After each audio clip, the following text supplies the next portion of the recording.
The Cellcast is recorded in front of a live streaming audience.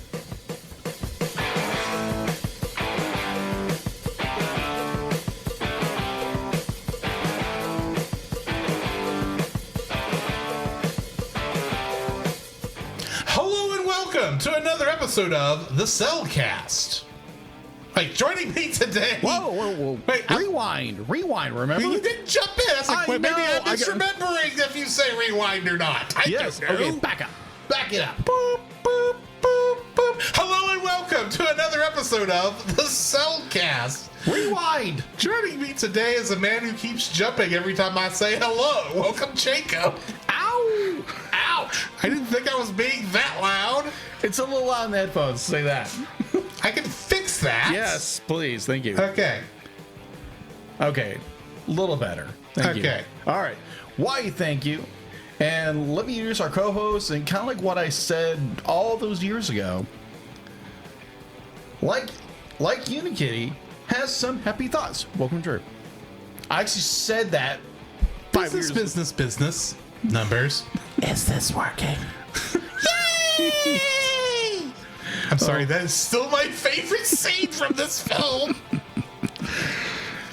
It made me bust out laughing when I saw it in the theater at every single time because it's like, this is dumb, this is stupid, I don't care, this is funny. Tonight is a rewind episode. Back to our third ever episode, which I think does at least mean we're up. I don't think we've reviewed our fourth episode again. No, yet. What was that? I don't remember. Okay. I just know we've already done Frozen once. We've already done Tangled again, and now we're up to the Lego Movie again. Fair. And I don't remember what the next one is, but oh well. So yeah. We are jumping back and reviewing that film tonight. Why don't we go ahead and jump into our spoiler-free thoughts? Certified fresh and spoiler-free. I don't know how many times I've watched this movie now. I will say that the last time I watched this movie was for that last episode, just because there's so much to watch now. I don't have time to go back and rewatch old stuff unless it's for the show. Right. So, I forgot how much I enjoyed this film. This is, because granted, you look at, say, the Lego Batman movie and the Lego Ninjago movie, they don't have the magic that this film does. Yes. And even the Lego Movie 2, which we have not reviewed at all yet, is missing the magic that this particular movie has. Right. Some of it is the fact that the gimmick is allowed to sit in the background for so long for you to wonder, is this really what's going on, until they finally reveal it. And the other movies can't do that because the gimmick has already been shown. And in many ways, they don't play with the gimmick like this film does. And I think this film just does so much of a better job of it. You've got a great all-star cast in this film. Agreed.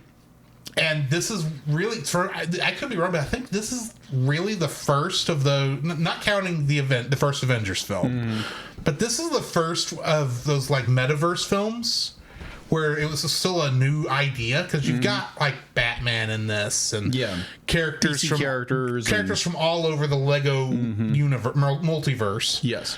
That are all in here, including Han Solo and Chewie and C-3PO and Lando. They're all in here. You couldn't have done that again after this. In fact, that barely happened in this movie.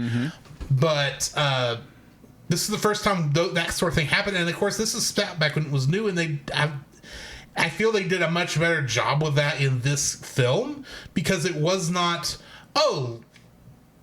it wasn't the point. Like, they had them in the background and you were able to do quick little jokes, and that's all you needed.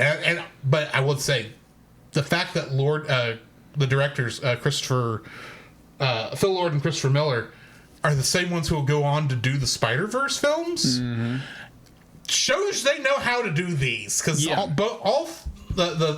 between this and those two films, they know how to do a multiversal story pretty well, without it feeling like, oh, you've got to know who all these people actually are.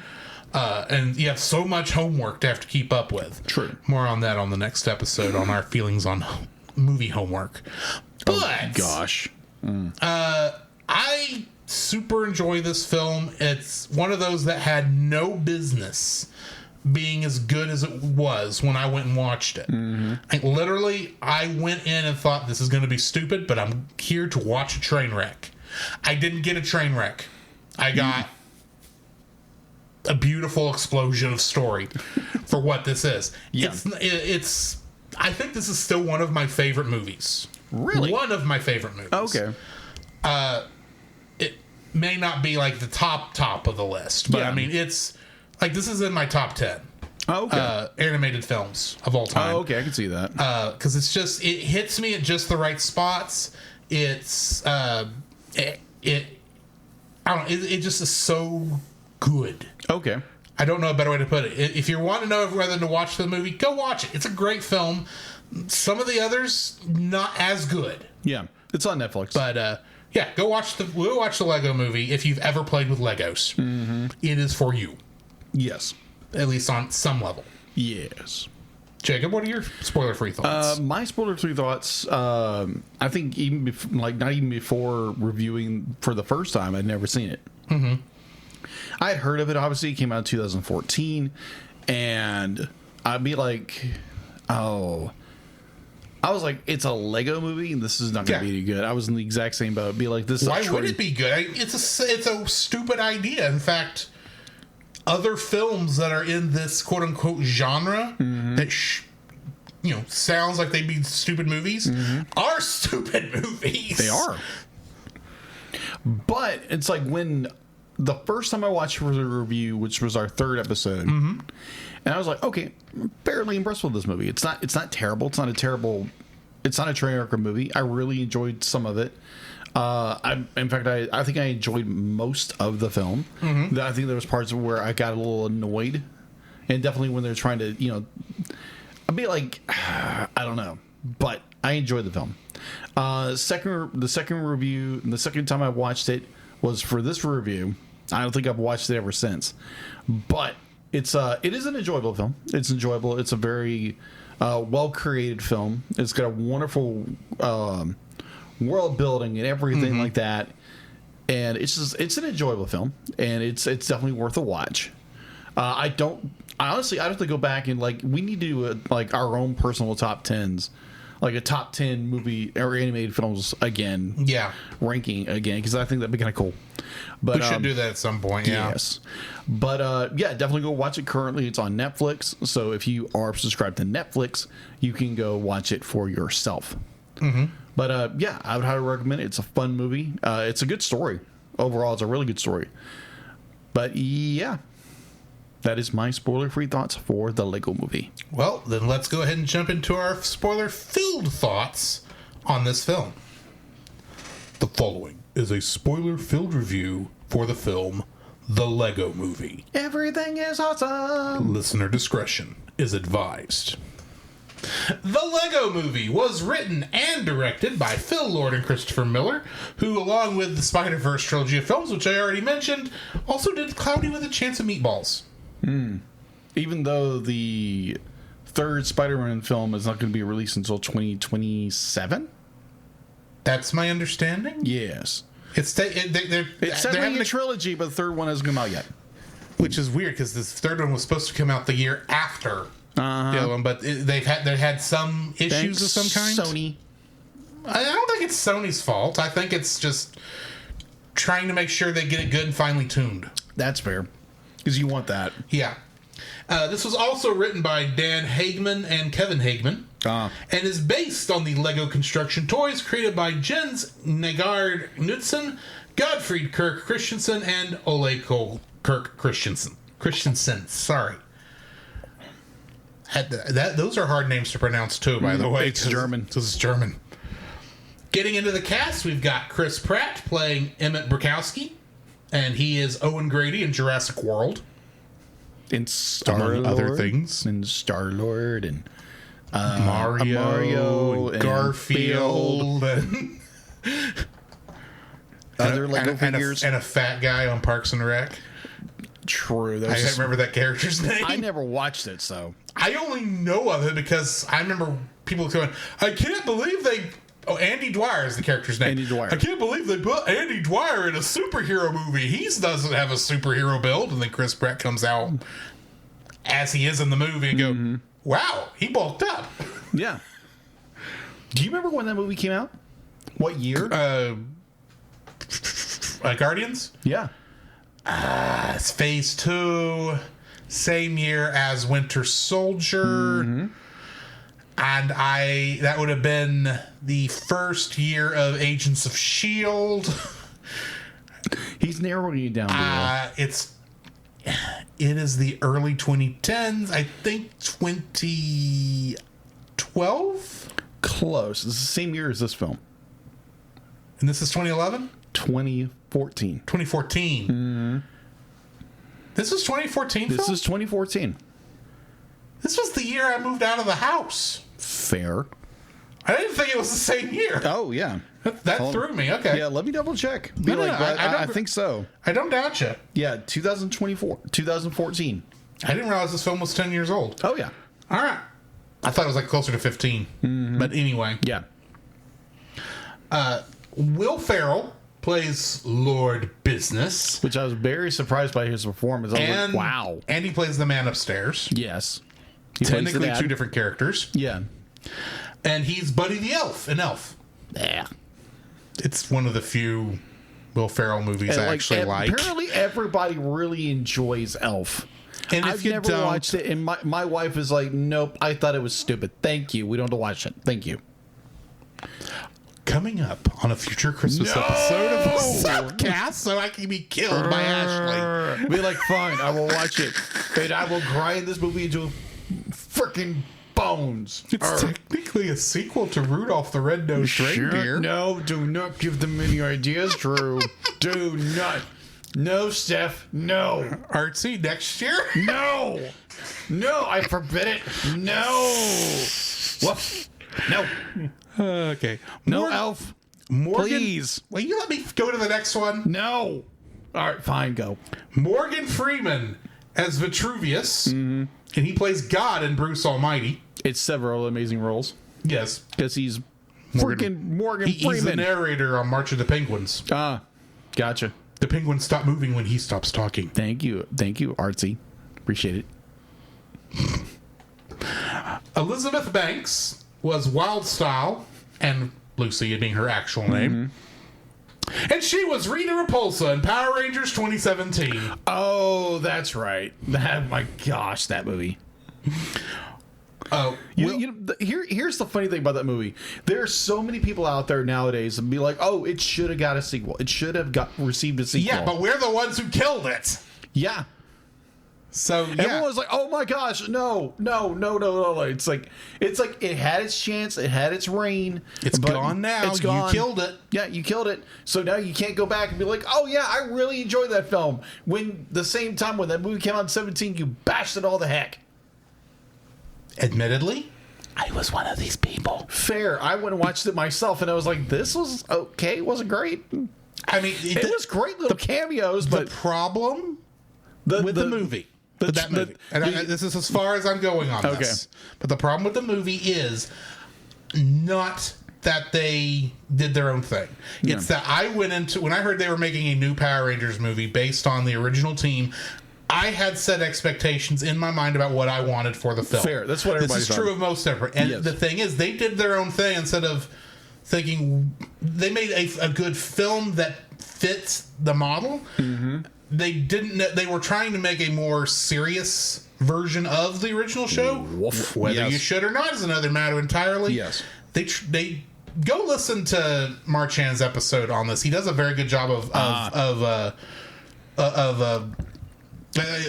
his episode. It's on Power Trip. yeah." He does a very good job of showing here's what all the problems really were, and most of it is from the fans' point of view. Granted, just because it wasn't what I wanted doesn't mean it wasn't good. I think it was a pretty decent film. Yeah, agreed. And it was a different way of handling superhero movies than we were getting at that time. Was it a movie that was made for me? No, it wasn't. Because I want something that was I wanted something that still talked to the original show instead of based on the original show, if that makes sense. That makes sense. Anyway, moving on. Moving right along. Digga-doom, digga-doom. Will Arnett is Batman, I'm Batman. and he played Vernon Fenwick in Teenage Mutant Ninja Turtles Out of the Shadows. Yes. Which I still think was it was a good sequel. It just didn't make as much money in theaters. And apparently the suit actors that played the Turtles got so ripped off, it's not even funny. Nice. Oh, yeah. It was terrible. Like, what was it? The guy who currently is playing Reacher in the TV series, played Raphael. And he has gone on record that, like, they treated him and the other guys like crap. They're like, oh, yeah, you're going to get this and this and this and this. And they weren't even allowed to be on the red carpet at all. Because, you're just You're just the guys in the suits. You're the guys in the suits because they didn't have to pay them anything because they weren't really acting. It was the worst. But anyway, I really enjoyed Out of the Shadows. That was just me. Anyways. Nick Offerman was the voice of Metalbeard. And he played Ron Swanson in Parks and Recreation. Alison Brie played Princess Unikitty. And she was Natsumi in Weathering with You. Oh, okay. Gotcha. That's a good movie. Charlie Day played 1980-something space guy Benny. Oh, okay. And he was Luigi in the Super Mario Brothers movie. Yes. Good movie. Liam Neeson played good cop and bad cop. And, of course, he was a man with a certain set of skills in Taken. Brian Mills was the character's name. Yes. And a certain lion and a Jedi and certain other roles that he was iconic with. Yes. I try to only pick one, though. It's kind of hard when you pick such an iconic actor. I have no trouble most of the time. You always add. Yeah, I do. Because it's like, oh yeah, this guy. Yeah, I get it. And then you miss one. I'm like, wait a minute. You're talking about the most iconic role in his entire life, and you skip it. What is wrong with you? Yeah, I'm going to be honest with you, because I only pick one. When it's a big name actor who's in a lot, I try to pick something that you've never heard of. Fair. Because it's like, he's just this guy in this other movie you've never heard of. But he's Aslan, for crying out loud. He's Qui-Gon Jinn. He's Ra's al Ghul. There's a look forward to tonight. Oh, yeah. He's all these other people, and you go with... I went with Taken because it's Taken. But it's like, you went with the English voice actor for Ponyo's dad? Okay. It's not his most iconic role, but anyway, I didn't put that in here, but he was that too. Also, lastly, Jaden Sand played Finn, the kid. And he was Cubby in Captain Jake and the Neverland Pirates. It's about the only thing I saw him that he was in. What movie was that? It's a TV show on Disney Channel. I think it's actually technically Disney Junior. Yeah. Called Jake and the Neverland Pirates. That one. I thought for some reason I thought you were talking about like the early 90s. No. He played on Fox. He played a character on that named Cubby. And for those of you who don't know what I'm talking about, there's a meme from back in the day of Jake and his two cohorts, in their normal pirate garb from the show, in front of a sign, obviously on something for like some kid's book or something that says, "Real pirates don't take other people's stuff." It's like, Disney, I think you missed the boat on that one. Maybe. But Kingdom Hearts connections. I want to point out, this is 2014. No. This was the original episode for the Lego Movie that we did. Was the first time we were surprised. Their connections. Somebody had a Kingdom Hearts connection, because the other two we knew because Frozen and Tangled are in Kingdom Hearts 3. This was the first time we found a connection, and this is technically the real start of Kingdom Hearts connections. Was in the Lego Movie first episode. So this is 2014. First game came out in 2002. A lot of chance for a lot of voice actors. How many do you think we have? I am gonna go with probably 4. Artsy, Edwin, y'all have a Thoughts, thought opinions? before I reveal the number? Artsy says she thinks there's 8. Okay, Edwin, I'm going to reveal the answer in... Bobo says 6. Okay. I'm going to reveal the answer in 5, 4, 3, 2, 1. There's only one Kingdom Hearts I should connection. have known because you said it before. I should have known it.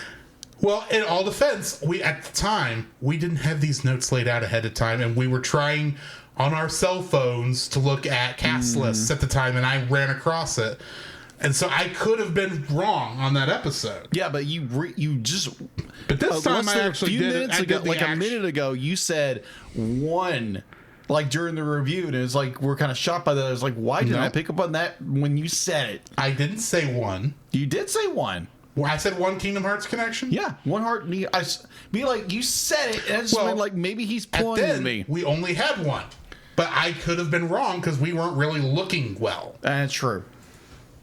So, our Kingdom Hearts connection actually is Keith Ferguson, who played Han Solo in this movie. Oh, okay. Because apparently none of the actors for Han Solo, normal actors for Han Solo, wanted the role. And he plays Marluxia in Kingdom Hearts. This is the main villain of the Chain of Memories. And I heard him described as anime the boss character. Ah, gotcha. He's very anime, we'll say. Ah, Very anime. Pink hair and everything. gotcha. Sakura flowers in a giant scythe. Fair. I hate him. Moving on.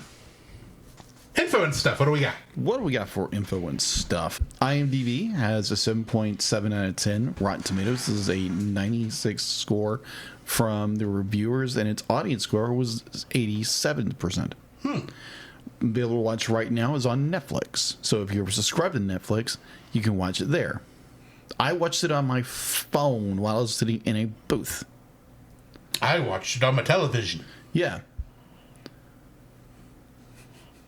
I wish I would watch this on a television. While I was on my beanbag couch. Yes, I was doing this with my phone and watching the movie. And I had my phone too, but it's because it's like, who is that actor? Let me look that up real quick. Who is that actor? Let me look that up real quick. Pause.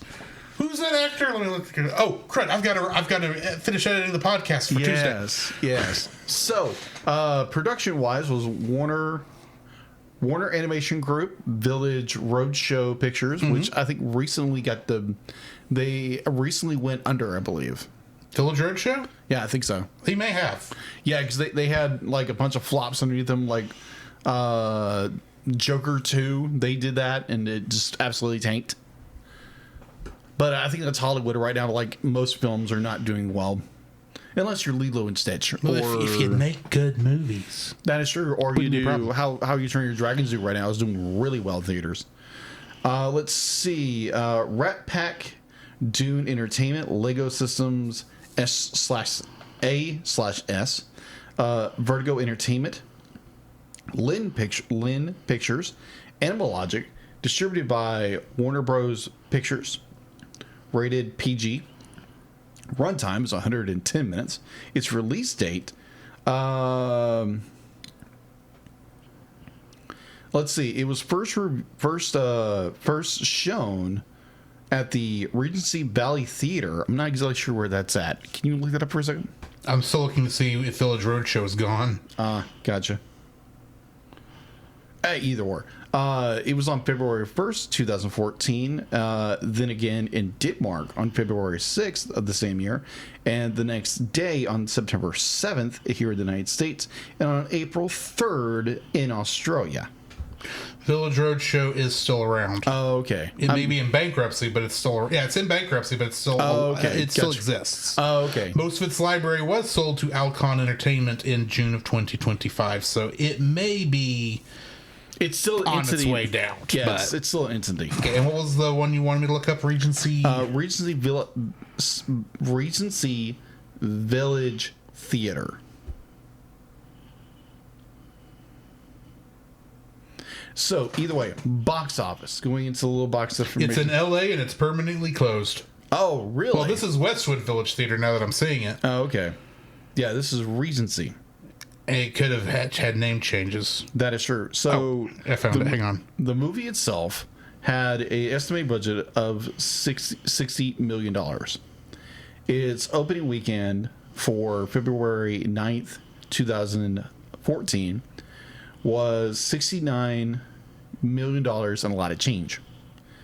Its domestic was $257.9 million. Its international gross was $470.7 million. So this movie made more, like, surpassed its budget beyond dreams. It'd be like this movie made bang in the theaters. All right, so home video. So, like, last to time, answer your question, go for it. the Regency Village Theater is in Los Angeles. It is on the list of Los Angeles Historic and Cultural Monument. Okay. But the theater that was in the building, which was the Regency Village Theater, and the Bruin Theater, which was also there, closed their doors when their leases expired on July 25th, 2024. So you can't currently watch a movie at it. Oh, that's sad to hear. All right, so home video. They're gonna, like last time, be like, there's no information on the DVD, digital, whatever of this film, so I had to go hunting for it. So this is my own creation. I had to look up this information my own. All right, the Lego Movie was released on home video by Warner Home Video on June 17th, 2014 on a 2-disc special disc DVD, along with a Blu-ray DVD, digital HD, and a Everything is Awesome edition on Blu-ray, 3D edition. Correction, stop. A Blu-ray 3D edition. Remember when that was a thing back in the early teens? Let's see, where was I? It was released on November 3rd, 2015, and a 4K Ultra HD Blu-ray version was released on March 1st, 2016. Now, where do you think this movie lies in the box office in 2014? 2014? Yeah. Okay, this is after Wreck-It Ralph, but before Big Hero 6. Because those were different years. Trying to think what else came out this year. I would look it up, but that would give me the answer to where it fit on the thing, which is why I'm not doing that. All right, so I'm going to guess 4? No, 6. Oh, okay. You should have stuck with your first one. Oh. It's number 4. Oh, that was a guess. No, wait, they can't be that high. It's an animated film. Oh, yeah. So, can you guess what the number one film of that year would have been? 2014. Number one film that year. Yes. I was much distracted that year. Yes, by a number of films. I don't even know that. I mean, like, that was a busy year for me. Fair. So I wasn't even thinking in terms of film. Was that the year of Big Hero 6? Yes. Okay. What else came out that year? It'd be like, it doesn't have to be animated. It's just I know. I'm trying to think. Age of Ultron, I think, was... No, Age of Ultron was not that year. That was 2015. Yes. So, Guardians and Winter Soldier were that year. I don't think any of those went quite that high. Okay. I could be wrong. But I honestly can't think of what else is that year. Okay. So, you know what? I'm going to go Winter Soldier. Okay. You would have been 3 off. Winter Soldier was number 3. And Guardian of the Galaxy was number 1. Okay. There's a part of me that thinks, that first Guardians could not have performed that well at first, because it's a movie with a talking raccoon and a tree that nobody thought was going to work until it did. Yes. So I thought maybe, that's going to be 5 or 2 or something. There's got to be some other big thing that hit 1 that I'm not thinking of. All right. So what was 2? Number 2 was The Hunger Games Mockingjay Part 1. See, that would make more sense, all things 'cause those considered, movies because were those are just running bangers. very well that year. Yeah, so number 4, obviously, Lego Movie. Number 4 was Transformers Age of Extinction. Number 6 was Maleficent. Number 7 was X-Men Days of Future Past. It's a good film, but still. Number 8 was Dawn of the Planet of the Apes. Number 9 was Hero 6. And rounding out the top 10 was Spider-Man, The Amazing Spider-Man 2, followed very closely by Godzilla. 2014. Yeah, Godzilla 2014. Duh. Roar. Yeah. And that's a good film, too. I forgot that was 2014. Yes. All right. So, Anyway. yeah, that's all I have for info and stuff. All right, let's get into the summary then. Yes. In a Lego universe, the wizard Vitruvius is blinded when he fails to protect a superweapon called the Kraggle, which is actually a misreading of Crazy Glue from the evil and maniacal Lord Business, but prophesies that a person called the Special, capable of stopping the Kraggle, will find the piece of resistance. 8.5 years later in Bricksburg, an optimistic but unimaginative construction worker named Emmett Burkowski encounters a woman searching for something at his construction site. Emmett falls into a pit and finds the piece of resistance. Compelled to touch it, he experiences visions, including one of a giant called the Man Upstairs, and passes out. He awakens in the custody of Bad Cop, Business's lieutenant, and discovers that the piece of resistance is stuck to his back. Emmett learns of Business's plans to freeze the world with the Kraggle. The piece of resistance is the glue tube's cap. That the woman, Wildstyle, rescues Emmett, believing him to be the Special. They escape Bad Cop and travel to the Old West, where they meet Vitruvius. He and Wildstyle are master builders capable of building anything without instruction manuals. They oppose Business's attempts to suppress their creativity. Though disappointed, Emmett is not a master builder. They are convinced of his potential when he recalls visions of the Man Upstairs. Emmett, Wildstyle, and Vitruvius evade Bad Cop's robot police with the help of Wildstyle's boyfriend, Batman, and escape to Cloud Cuckoo Land, where all the master builders are in hiding. After Emmett says that he is not a master builder and the least qualified person in the world to lead, master builders are unimpressed with Emmett and refuse to help him fight Business.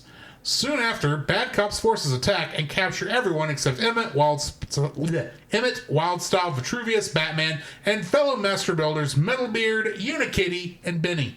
After saving the group with his double-decker couch invention, Emmett devises a plan to infiltrate Business's headquarters and disarm the Kraggle.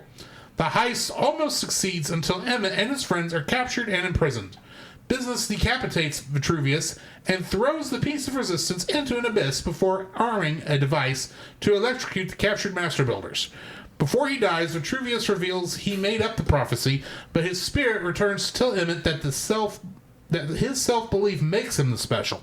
Strapped in the mechanism's battery, Emmett drops off the edge of the tower and into the abyss, disarming the device and saving his friends and the master builders. Inspired by Emmett's sacrifice, Wildstyle, who revealed to Emmett that her real name was Lucy, rallies the people across the universe to embrace their creativity to build machines and weapons to fight Business's forces. The Abyss transports Emmett to real life, where the current events are being played out in a basement by a boy named Finn on his father's Lego collection. Finn's father, revealed to be the Man Upstairs, chastises his son for creating hodgepodges of different playsets and begins to glue his creations into place. Realizing the danger, Emmett wills himself to move and gains Finn's attention. Finn returns Emmett and the piece of resistance to the Lego world, where Emmett finds has gained the ability of a master builder and confronts Business. In the human world, the Man Upstairs notices his own creations and realizes he is suppressing his creativity. Through a speech by Emmett, Finn tells his father that he is special and says he has the power to change everything.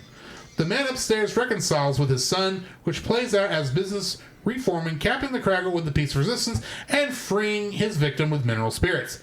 After the world is restored, Lucy and Emmett enter a relationship with Batman's blessings. The Man Upstairs grants Finn and his younger sister permission to play with his Lego sets, causing Duplo aliens to arrive in the Lego universe and threaten destruction. To be continued in the Lego Movie 2, the second part, which we haven't reviewed yet. No, we have not. Getting into the trivia. Which is shocking we haven't reviewed that movie yet. There may be a reason why it's not come to my list that quickly. Fair. It was okay. We'll get to it eventually. I may put it on the list next year just to get it out of the way. Fair. The term Master Builder is actually an official designation by the LEGO Company. Per their website, LEGO Master Builders are the highly trained and super creative builders who design all the official LEGO sets. Other LEGO Master Builders create giant, detailed sculptures out of LEGO bricks for Legoland parks and special events all around the world. In the movie, the word LEGO is never once uttered. Are we having fun? Yes, we are. In order, master builder, so master of puppets. fair. In order to add more realism to the movie, the Lego bricks have scratches, fading, and even fingerprints to make the movie look like someone has been manipulating real bricks in a stop-motion fashion. Mm-hmm. The bricks are also affected by their locations, with the bricks in the Old West realm being more dusty and faded from the sunlight. They are, in fact, however, completely made out of CG. Vitruvius' staff is actually a chewed-up lollipop, and in most cases, the stick of a lollipop will fit in a minifigure's hand. Mm-hmm. Everything in the movie was designed to look as if it were built out of Lego pieces. This even includes effects like water, fire, laser bolts, explosions, and smoke. For instance, the lasers are actually transparent Lego rods, commonly known as lightsaber blades, while smaller puffs of smoke are Lego ice cream plate pieces. This is in contrast with the direct-to-video Lego movies and cartoon series, in which parts of the sceneries and most of the effects were made to look realistic. Benny, aka the 1980-something space guy, a minifigure from LEGO's classic space line, has a broken helmet and a worn-out, scuffed logo on his suit, similar to how many real-life space minifigures look after being used. The helmet is even shown to be cracked in the same spot where the real-life Lego piece would usually break. Anthony Daniels and Billy D. Williams reprised their roles from the original Star Wars movies. Mm-hmm. Daniels also provided C-3PO's voice in numerous Star Wars animated series and previous LEGO Star Wars movies productions.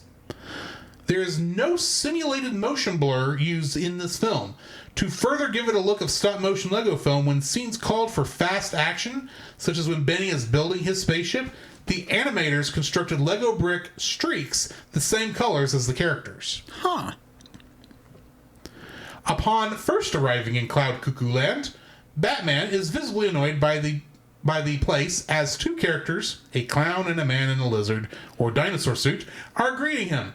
These two figures are very reminiscent of two of Batman's most formidable foes, the Joker and Killer Croc. I hit him with a rock. In the chase in the Old West, the pig-drawn carriage gets blown into the sky. In a following shot from above, you can see objects crashing to the ground. At the top of the screen, one of the pigs hits the ground and explodes into sausages. Oink, oink, oink, oink.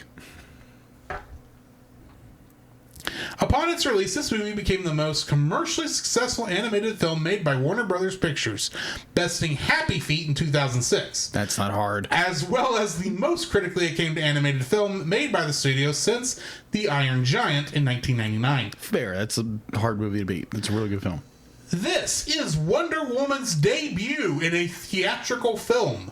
Really? Likewise, this is also the first theatrical film to have Batman and Superman together before the live-action Batman vs. Superman Dawn of Justice in 2016. Really? Which featured the live-action theatrical debut of Wonder Woman. Vitruvius' line, we're going to have to write all that down because I'm not going to remember any of it, but here we go, is actually an outtake of Morgan Freeman getting frustrated with changes being made to his lines. Fair.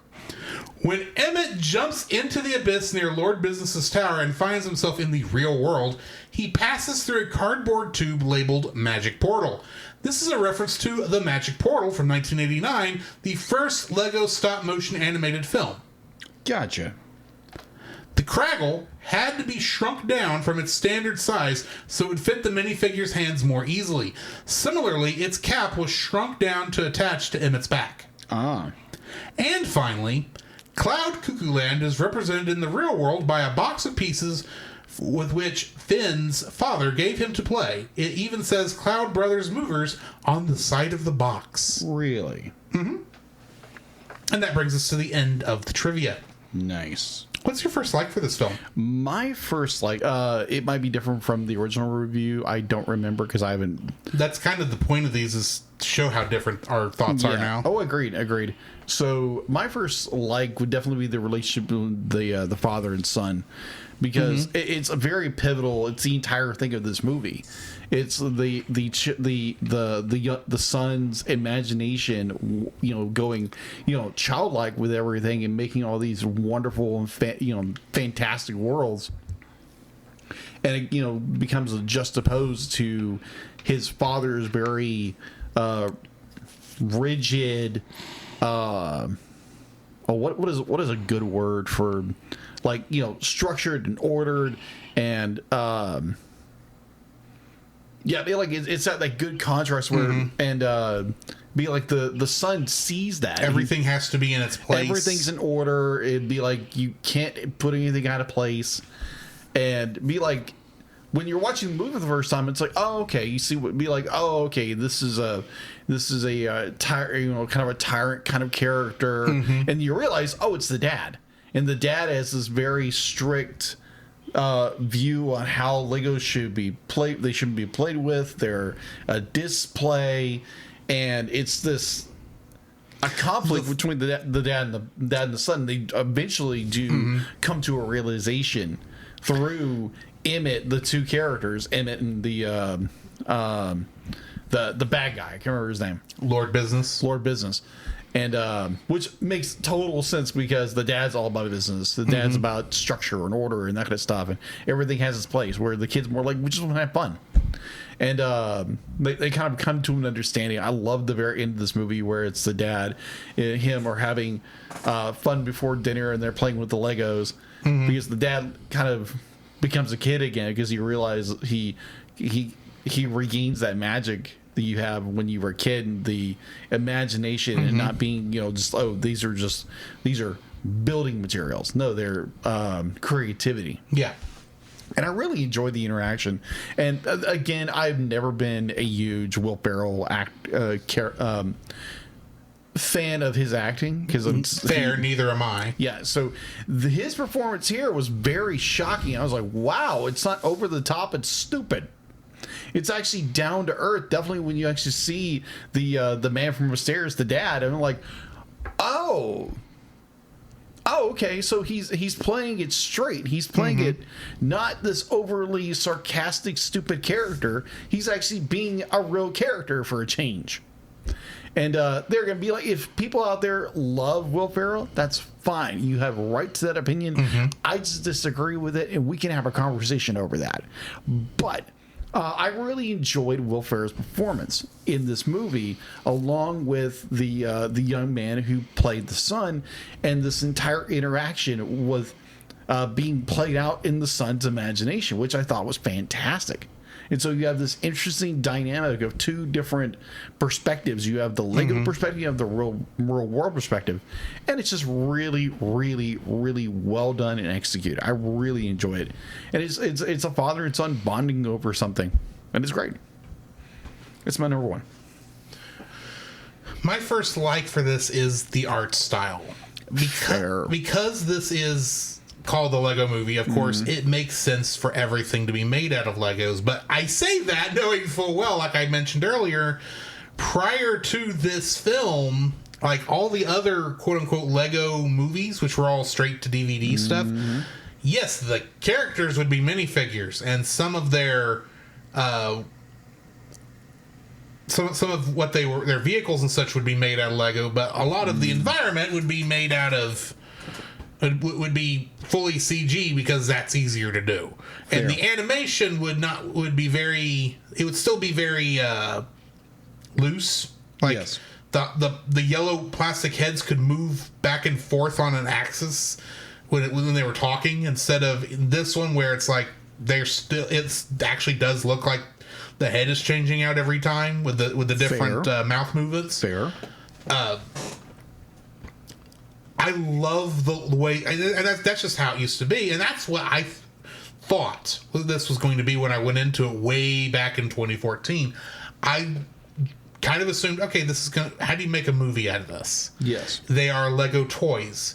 I know there was the Lego Ninjago show at the time, but this wasn't called Lego Ninjago. It was called the Lego movie. So I didn't know what the theme was, but I thought, because I remember seeing the teaser on at the Comic-Con teaser back when they announced it. I go, there's no way this is going to work. This is not going to work. This is not going to work at all. Why anyone thinks it will is ridiculous. And then he got a Lego thrown to his head. The error of his ways were learned. Well, when I saw the first real trailer, and I thought, oh, it's actually okay. Yeah, they're made out of Legos, but this actually looks like. Did they make this in stop motion? When I first saw it, that's what I thought. It's like, did they make this in stop motion? This looks like it's actual Lego bricks that they've just done some really creative shooting with. I thought maybe they had done it in like a blue screen and maybe composited to get some shots that maybe you couldn't normally get with, actual Lego stuff. But they did do it in CG, and I remember watching going, okay, this is probably going to be stupid. Because, I mean, you've got this construction character who I don't know who it is, played by the dude that's apparently in Guardians. I would not have known that at the time this came out. You've got... he's got a gothy kind of scene girlfriend. Okay, and they're hanging out with Morgan Freeman as a wizard. That's an odd choice. Yes. And Batman is there. For unknown reasons. And that's the only characters I remember from the commercial. Right. All the other ones I did not know until the first time I watched the movie they were going to be in this. Right. And I remember thinking, okay, this is going to be dumb. This is going to be stupid. This is going to be dumb. But this looks like it'll be a good kind of stupid. This looks like something I will just go and eat popcorn and enjoy it, and it's not going to make much more of an impact than that. A popcorn muncher. That's what I was expecting. And I go in, and yeah, it's kind of starts. So I was like, okay, this is kind of you got your epicness because everything's made out of Lego. You've got this whole thing with the prophecy and Lord business. So they get that's definitely a Lego style creation. This is going to be goofy. But the longer I watch, the more I'm thinking. Like my first clue that something was off because you can't see the Craggle in this opening scene, even though it's in there. The first time you see something that kind of gives you a hint of what's going on is when you see the piece of resistance, because you look at it, you can't really tell what it is the first time you're looking at it. It's like, what is that? What is this hard little plastic thing? Because that's not a Lego brick. And it's encased in this weird rainbowy, hard liquefied stuff. What is this? And I didn't know what it was. I didn't make the connection of it being glue at the time. I just thought, oh, we'll see where this goes. And then we get to where he wakes up in the in Liam Neeson's office, and I'll tell you, Liam Neeson as Bad Cop is what solidified this movie as, okay, I'm just going to watch and see what happens, because already his performance as Bad Cop and Good Cop is hilarious. And he's like, and he's one of my favorite characters in this. But I noticed, like, wait a minute, that's a laser pointer that he's aiming at Emmett's head. That's not a Lego piece. What is going on? And then you get to where Wildstyle rescues Emma, and actually they're rebuilding they're building the motorcycle out of the alleyway, and you're actually seeing like all the different part numbers. And going, this is a weird detail to be including in a movie, because the characters should not know the actual numbers from the world. And it keeps going as like, and by the time they crash into you continue on, you go through the Old West, and the Old West is goofy, and like, okay, this is getting goofier and goofier. But the minute Batman saves them, and it's like, Batman, I hate to tell you this, we're going to crash into the sun. Yeah, that's going to look awesome. Poof, bat symbol in the sun. I'm going, I'm here. Keep going. Let's see where this goes. And you get all these different scenes with with all the different artifacts. They're not explaining what it is. No, they're not. But they're there, and you're looking, going, okay, so we've got the cape of Ben Daid, You've got the staff of Q-Teep and the polished Nail. He just wiped his face off of his head. This is dark for a movie, for a Lego movie, for a kids movie too. It's like, what is going on? This is crazy. This is crazy. And I at that point, I was there. I was there, just waiting to see what's going to happen. Then we get to Cloud Cuckoo Land, and it's like, okay, I'm falling back out of it because this is just stupid. I mean, Metal Zealand was funny enough, don't get me wrong, but then we're going up to Cloud Cuckoo Land, and then I'll admit, when I first saw Unikitty, I didn't like her. I didn't expect to like her. As the movie went on, that changed. And all these different little things are happening, and you get to the destruction of Cloud Cuckoo Land, and this was one of my other favorite jokes in there. It's like, quick to the Batmobile, darn, quick to the invisible jet, same shot, but then nothing's been added, but they fire lasers into nothing, and you see an explosion, and she goes, darn. It's like, you really did the invisible jet joke. Yes. Without actually having a Lego invisible jet there, which could have been done. That's awesome. Yep, agreed. And he just kept going and going. He gets to all these different scenes and going, I don't know where this is going. And then you get to like, these plans for this spaceship require a hyperdrive. Where are you going to get that? It's not like one's going to fall out of the sky. It's like, Star Wars is here? That's owned by Disney! But just earlier that year. How did you get away with Disney? Fox shouldn't have let you do this.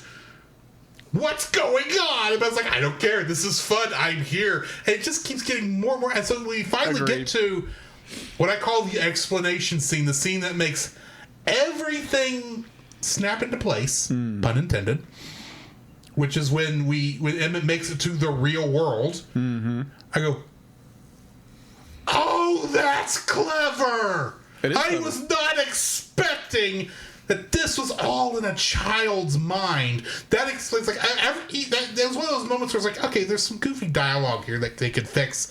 And the minute you go, this is all going on in a child's mind, the dialogue is now perfect. And they didn't have to change anything. It's like, okay, I am loving this. This is fun. This is going to be a movie. I don't remember what I have on my dislikes in the original review of this movie, but I'm going to have a hard time coming up for some here. The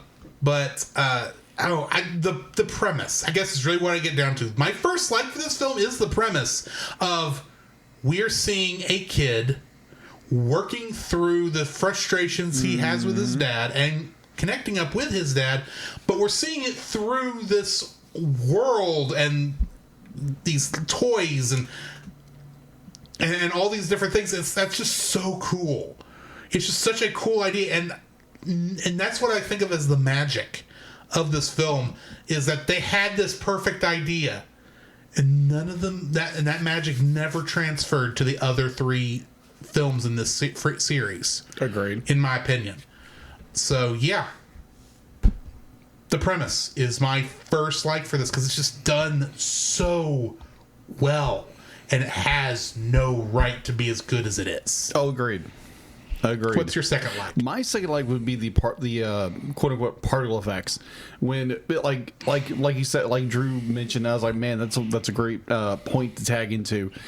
The particle effects, and where like the environmental effects and everything, where in others it would be like they're trying to do realistically, and like this movie goes the extra step and the extra mile to make everything Lego. Everything is Lego. So from fire to water to wind effects, everything. Be like to the point where Morgan Freeman's character, I'm going to butcher his name. Vitruvius. It's a V. Oh, Vitruvius. Sorry, Vitruvius. There again, I am terrible with my own language. Much less Greek. Or Latin. Anyway. Yeah, when Vitruvius shows up as a ghost. He is hanging on. He literally is a Lego figure on a wire, on a string, and it's just bobbing there. So I'm thinking, like, is that an actual Lego figure or is it CG? Because it makes you actually wonder. Yeah, I was like, what in the world? Yeah, I will tell you, there are only 3 spots where there are actual Legos. The 8.5 years later title card. Yeah. That's actual Legos. The some of the little videos in the background during the fight scene of these creations coming together, those are actual brick films that were made for the film by fans. They actually asked fans to make those. And the last is the Legos during the end credits. Yeah. Everything else is CG. But you can't tell sometimes. No, you can't. Be like you have like the amazing water effects, like definitely wearing the sanctuary, the Cloud City.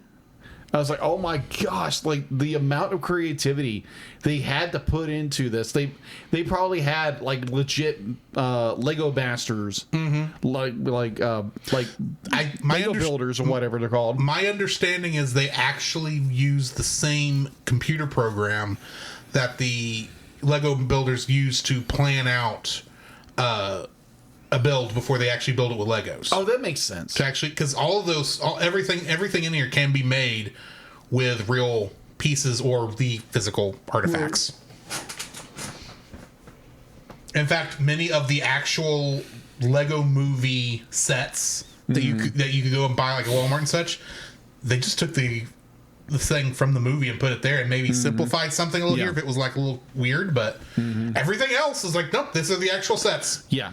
So it's just like, the background effects, everything. I think of when Emmett and Lucy, what was her code name? Wild Style. Be like they have to escape from Liam Neeson's bad cop. And it's like she master builds a motorcycle and everything, and how the effects of like the smoke coming off the wheels, the fire coming out of the pipes, and like everything exploding behind them and everything. That's all Lego designed. Yeah, it's a CG model, but at the same time, it looks like it's actual Lego. That's because every single Lego piece in that is modeled separately from the total big model itself. Yeah, which is insane. The amount of detail is insane in this movie. So, yeah. Everything is Lego. Everything. My second like for this film is like all the stupid background gags. Oh, yeah. Some of my favorites are when you're following the police characters. Yeah. Especially during the Old West. So you've got the Liam Neeson's horse when he comes in, which he stays on the horse while he's coming into the saloon. Yes. It's got 2 little red and blue flashing lights on its head. It's like, okay, that's kind of goofy, but whatever. But then you keep going, it's like you get to the big chase scene, and Emmett is falling towards, down into the gorge where the alligators are. The alligators have flashing lights on their heads. It's like, so the gators work for Liam Neeson too? But then there's all the different little things in there. I can't even name them. I mentioned some of them already, but like the fact that Dumbledore and Gandalf are confused, and some people do confuse them for reasons I don't know. Yeah. Everything with all the stuff going into Lord Business's tower. Oh, yeah. You're not kidding. Rule number 4 of the sea: don't sit on a pirate's face. Metalbeard is a fun character. Oh, agreed. He is. Or Batman, like throwing 52 different batarangs to hit that button. Yes. And he finally just goes, first try. Yes. It's like, sure thing, Bill. I mean, Bat. And I'm trying to get the shield down, but it won't listen to me. Finding choices, finding menu items. So it's like. Okay, so the 80-something space guy can't operate Siri. Same. I can't get it to listen to me either. That's why it's disabled on my phone. But glad you don't have that problem with me, D-Lit. Technology. Yes. Oh, hush. Yes, I like you because you do a good job around here and we get along. But besides the point. There's just all this great stuff. For instance, when they're in the where all the master builders are being held. Oh gosh, yes. And they're putting in and they're bringing in our heroes after they were finally captured. Yes. If you look, yeah, everyone but Emmett gets connected up to the system. Yeah, including Metalbeard. Metalbeard can't fit in those cells, so he's just standing there calmly with one of those little helmets down on his head going, "You could leave, Metalbeard. What the crud are you doing?" And then, like you said, the Morgan Freeman comes back in hanging from a string, and he's even got the glow-in-the-dark thing going because it's dark. And he's got how they got the glow in the dark color to look like a glow in the dark piece. Yes, is beyond me because that I would think is a hard effect to get that exact color where it actually looks correct. But and then the whole deal with it's just so good. It's hard to come up with different things, but like all the different gags, the fact that the only actual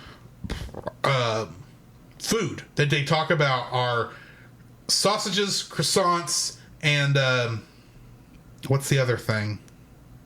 They're the only 3 foods in Lego. Yeah. Ever. It's like, oh, that's all any of us eat. It's like, okay. And the fact that his instructions say don't touch weird pieces while he steps over them. And the fact that I kind of have just fallen back to my first like, but it's just all these little things. It's like even the gags are part of details. It's like this is how this works. And of course, you got to love that one point when they say, "Aren't those guys going to miss that hyperdrive?" And it goes to the scene escaping the asteroid. Hit the hyperdrive, Chewie. Yeah, those guys were losers anyway. It's like, oh my gosh. Good night. Yes.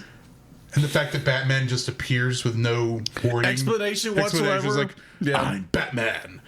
Does anybody have any black pieces? I only work in black. And maybe sometimes dark gray. I love that little callback. It's like, really? Dark gray? Well, when you look at many of the Batman Lego pieces, true. It's black and dark gray. Yeah. Unless the Joker's involved. But the Joker's not in this film. There's just so many little different things. I guess I'm talking about the details that were included in this. You go to the actual prophecy when Vitruvius is saying it, and if you look, and you can also see this when he touches the piece of resistance the first time, it actually tells you how the movie ends. Yeah. If you know what you're looking at. It does. Which I appreciate when they do that. Because if they just showed a bunch of random stuff, because I've seen them do that before, and it had nothing to do with what happened at the end, I would be disappointed. That is fair. But the fact I'm looking at it going, oh, yeah, I see how all that connects in later on. That's cool. I don't know. All the little details in this film that don't have to be... Most animated films don't go to this much trouble.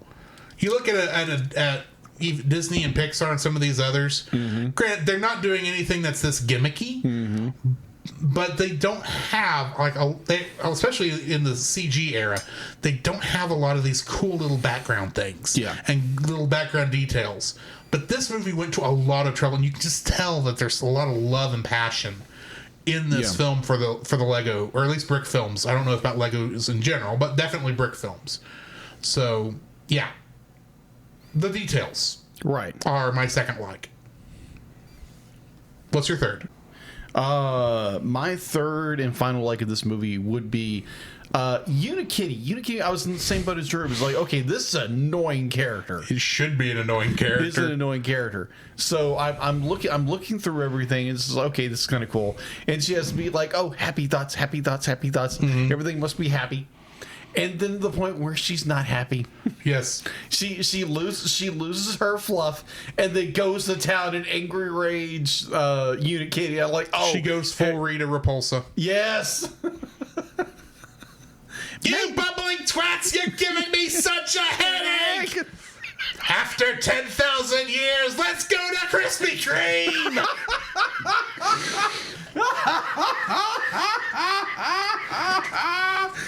Sorry. After 10,000 years, I'm free! It's time to go to Krispy Kreme! Where the Zeo crystal is hiding out. Oh my gosh! Bring that back to Power Rangers 2017. Clip that. I just want to point out something about we kind of this we broke for the patrons because we'll come back when we've cleared up our Power Ranger thought here. But I've got one other thing. Okay. You have to admit it's pretty sad that in 1992 we made sure that our heroes hung out and spent their free time in a juice bar. With exercise equipment, and Yes. they did all these different things. We get to 2017, and we're going to carb heaven, a donut house. Yeah. There is nothing healthy about Krispy Kreme. We went from being health conscious to, oh, forget it, everybody's fat.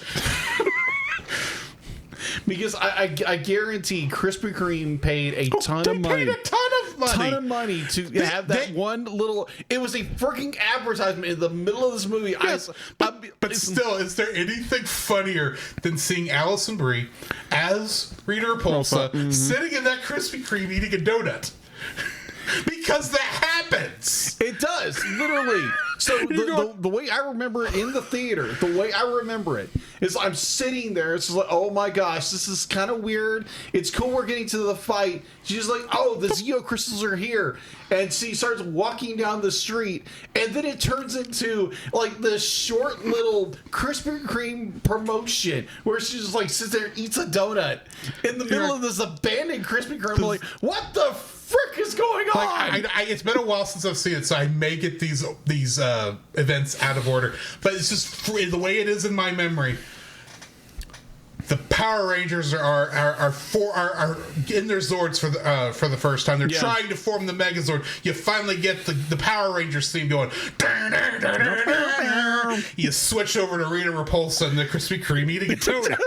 That's like Eating a donut. somehow these things do not go together Whatsoever. Granted, I don't think it's actually how that goes. No, But in my mind, that's how it was. is. It was something like Because it's during the climax of the film. The Megazord, if it's not forming, it ain't far from it. Oh my god! Goldar is slowly forming in the sky as a giant golden ball before he turns into kind of a griffin-looking thing. Yes. Anyway, sorry. No, you're good. Oh my gosh! Hold on. Unikitty. Hold on. 1 second. Business. No, hold on. Numbers. Is this working? Yay!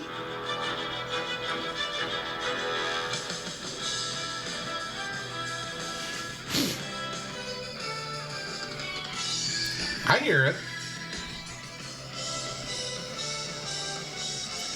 Let's go to Krispy Kreme! Oh my gosh! Now I can hear that. I'll be like, I guarantee anytime I watch Power Rangers again, it's gonna be like, here's the theme song. And all I think is Krispy Kreme. No, because you're hearing when you're watching the original show, you're hearing the original. What is his name? Ron Waters. Yeah, Ron Watterson? Not so No. Watterson. Hold on.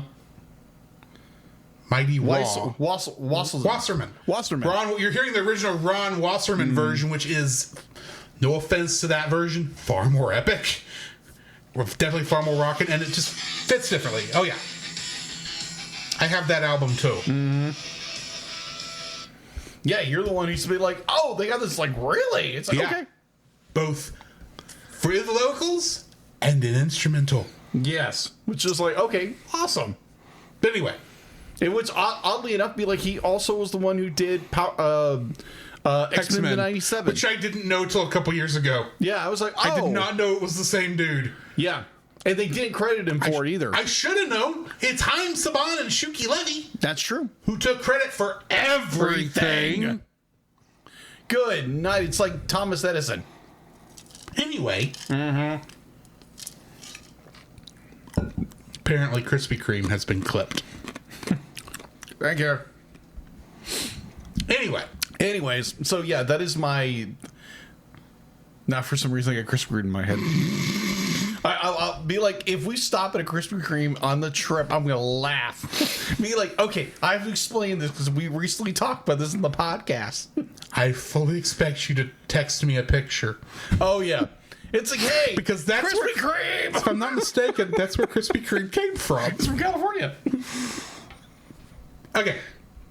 I will personally be like, some morning, be like, hey, we get donuts. Krispy Kreme. Why? It's a joke. Just go with it. It's a joke for the show. Just go with it, people. Dude, when the singles group goes up to Broken Bow, Oklahoma, I know at some point I've got to get a picture of the like a welcome to Broken Bow sign or the city limits sign, so I can send it in a Facebook message to a group of Star Trek fans. Or Star Trek people, and just put that picture and say, it's been a long road. ...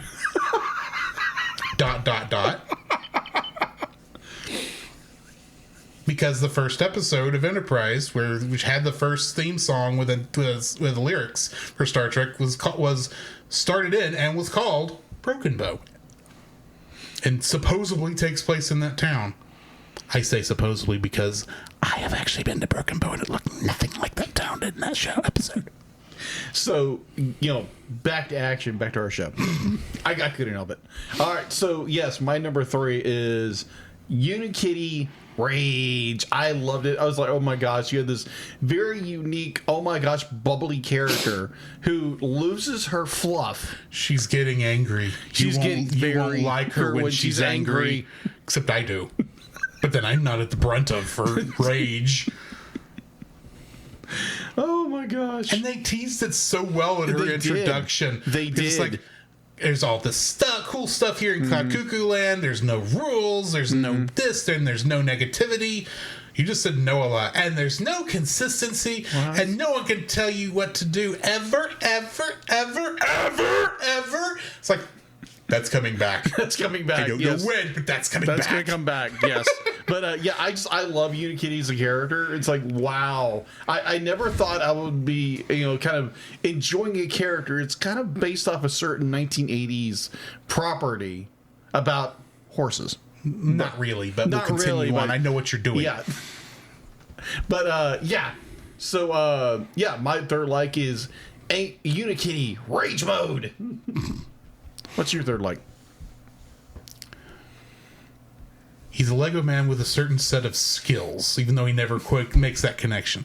No, bad cop, good cop, that whole thing. The dynamic. First off, bad cop himself is just a great character throughout all this. Oh yeah, agreed. And but that introduction where we first meet him, and it's like because he can switch the head back and forth because the actual cop minifig in a lot of cases had the friendly cop on one side of the head and the motorcycle cop on the other side of the head. Like, hi, I'm your friendly neighborhood policeman. I'm the motorcycle cop working for Chips. Because apparently it's in California. Yes. But that by itself is a cool little nod. The fact that he switch back and forth depending on what his needs are. So he's good cop and bad cop, just like the actual, the famous cop interrogation technique, where you had one that's going to help you and one that's going to hurt you, and the character's going to respond to one in terms of back and forth. And the fact that this is like the main, he's like the head of the secret police for this entire Lord Business's galaxy, and it's like, okay, this is just kind of fun. And then you get to the scene where where Lord President Business is showing off the Craggle for the first time on Bad Cop's parents. Oh gosh, And Pa Cop. Dark. And Pa Cop will just not stand still. Fun fact, you know who voices Pa Cop? Who? Liam Neeson. That's what I thought. It's still him. And it's like... It makes sense. Yeah. It's like, it's only just a couple quick lines. Mm-hmm. But it's like... But he's like, if you don't do what we said, we're going to test this out on...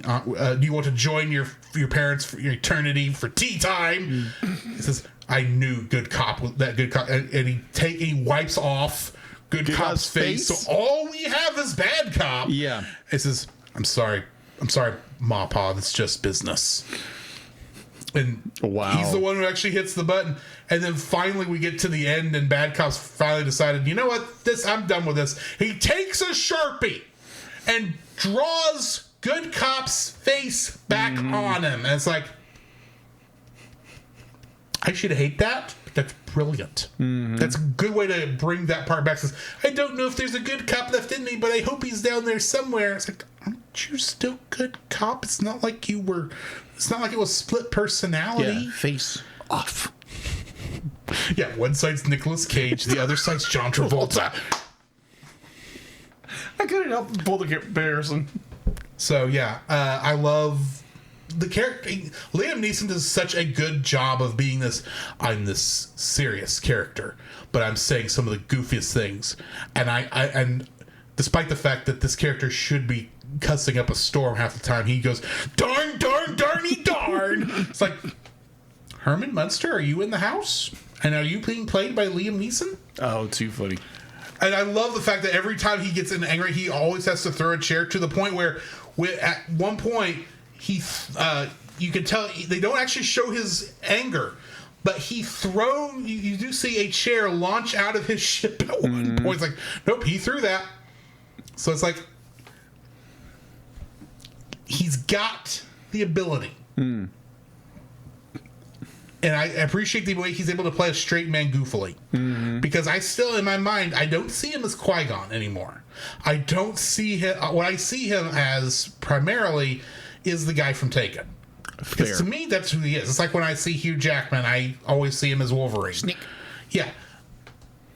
And I don't even think of him as Aslan, except that that's just the voice. But, yeah. And yes, Artsy, I did see that when they're going to remake Naked Gun and have Liam Neeson playing Leslie Nielsen's character. I think it's his son, actually. Is it his son? I don't know. Liam Neeson and Leslie Nielsen? No. Two different guys. No. Liam Neeson is playing the character that Leslie Nielsen played. I'm aware, but is the Naked Gun that's coming out is a sequel or a prequel or a reboot? I'm under the understanding it's a reboot. Oh, okay. Oh, Artsy is saying he's playing his son. Okay, fair. Okay. But that's still, what I thought. Yeah, it's Frank Drebin Jr., my bad. Oh, okay. That's what I thought. Admittedly, I'm still going, I really hope they don't screw this up, because some of these reboots of classic comedy franchises have not gone well. True. But very true. Oh, so I'll be like really, really quick side tangent. I know this episode has been full of side tangents. So I was flipping through Facebook a couple of minutes ago, and apparently this guy who was on a cruise ship was in a cabin that like had a balcony overlooking the sea and everything, and apparently he was with his co-workers, and apparently he threw a tantrum and decided to throw all the furniture off the ship. That's a good way to be perma-banned from the cruise line. Yeah, apparently he's being charged $10,000 for damage, and apparently he's now facing criminal charges for what he did. It's like, okay, so don't be like, okay, you paid how much for that very expensive cabin, and then you decide just for fun throw everything off the ship. Yeah, because when you said throwing chairs, I was like, oh yeah, that just happened on a cruise ship. Anyway. Yeah, anywho. You realize that it's 9:42. Yes. And we haven't even done dislikes yet. We need to focus. Yes. Focus? So, what's that word?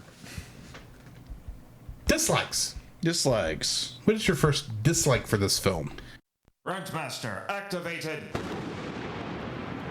This audio clip owned by Nate Marchand of the Monster Island Film Vault. For more information, please go to monsterislandfilmvault.com. My first dislike of this film, I don't really have a lot, but the notion that everybody is special. I really don't like. I mean, like, I understand we are all unique and different. Yeah. But we're not special.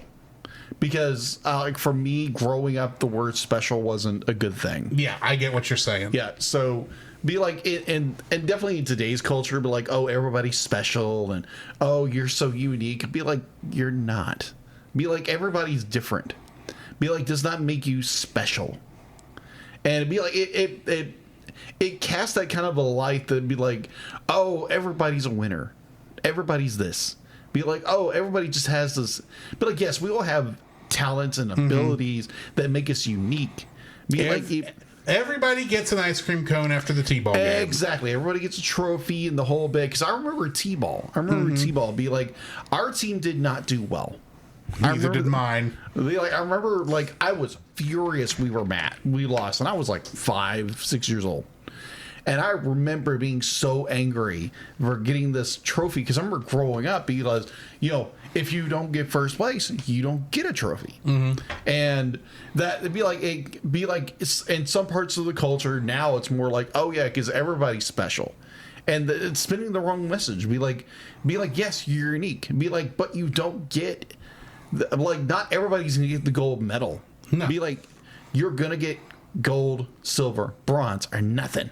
But like, you might get like, oh, here's a gift bag, but you're not like with T-ball or something like that. That's different. But like, T-ball is just be like, your T-ball, you're having fun. Everybody gets ice cream at the very end of the game. Not everybody gets a medal or a trophy or something like that. That's for the kids who won. And be like, just for me, when they said be like, oh, everybody, be like, everybody's awesome. Okay, I can see that. Yeah. Not everybody's special. But everybody's not be like, oh yeah, because you're the number one person. It's like, you're not gonna be, because I think it's like, as an artist, a creator, be like, there's always gonna be someone better than you. Be like, you can strive to be your best, but you cannot be the number one person. Be like, I'm never gonna be a Jim Lee. I'm never gonna be a Jim Lee. But I can work hard to get there, but I'm never gonna be him. But it's just like when they said, be like, oh, everybody's special. Like, no, you're not. Be like, it's that kind of language always has bothered me. May I backtrack a little? Okay. On what you're saying there. Okay. I'm not saying I disagree with you, because I don't like the whole everybody is special thing either, because it's not true. Yeah, not everyone is special. But I don't think that's what Vitruvius was saying. Oh, no. Yeah. Vitruvius intentionally gave a very vague prophecy. Yeah, which was all fake. Which was all fake. Not because he knew whoever would live up to the prophecy would be, quote unquote, the special. Just happened to be that it was Emmett. And you look at Emmett Burkowski in this, I mean, they pretty much paint a very clear picture of what everyone thought of Emmett before he found the piece. Yeah. He wasn't anything special. Yeah. He was nothing. Now, is everyone creative? Does everyone have their own creative vision and their voice? Should they be able to communicate that creativity? Yeah, I think they could. Absolutely. But not everyone's going to be able to put out an awesome, perfect Lego set like we see. The fact that kid is able to do, granted, in the context of the film, I don't think the actual actor could do it, but the fact that he was able to actually move these big Lego pieces and create these big set and create these big elaborate scenes, that especially the big battle scene with the micromanagers and everything at the end, that is very talented. And kudos for him. I'm glad he was able to do that. Yeah. But his little sister probably isn't able to do that, and probably may not be able to ever do that. Yeah. That doesn't make her any less unique, and that her own strengths and weaknesses shouldn't be praised. Yeah. But that not everyone's going to be able to have the same skill level.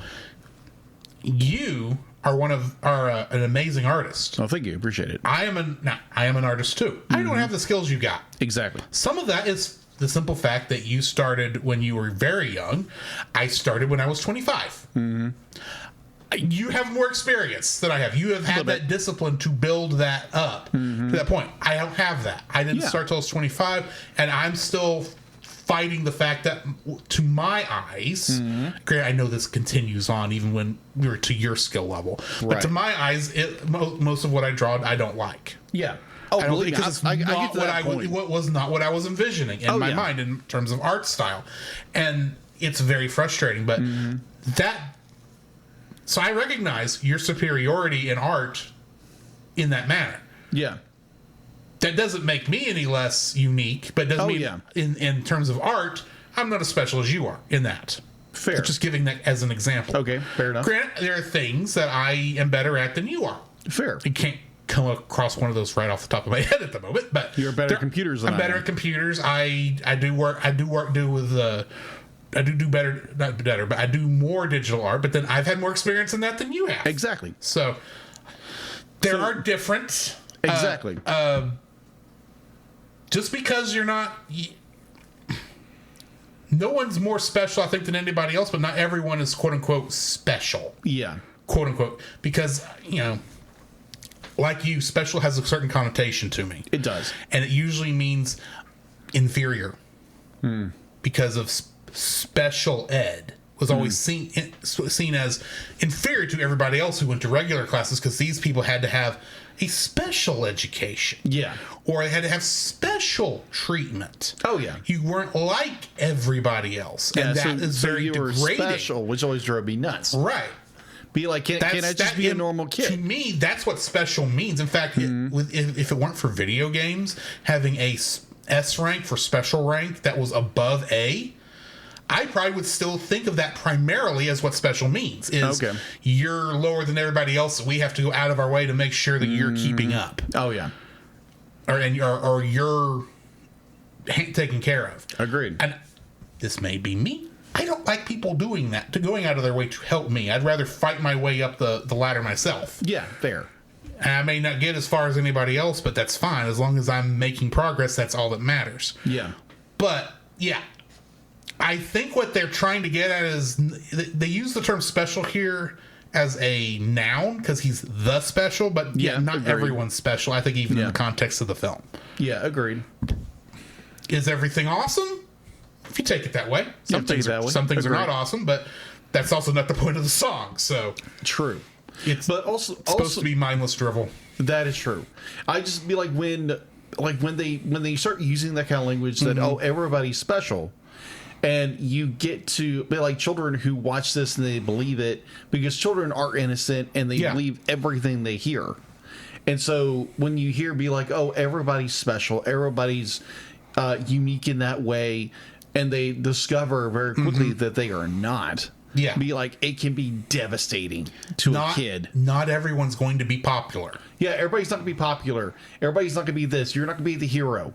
And be like, I think if you're comforted in your own creativity, be like, if you have a relationship with Christ, have comfort in that, because be like you're gonna be different from everybody else. Yeah.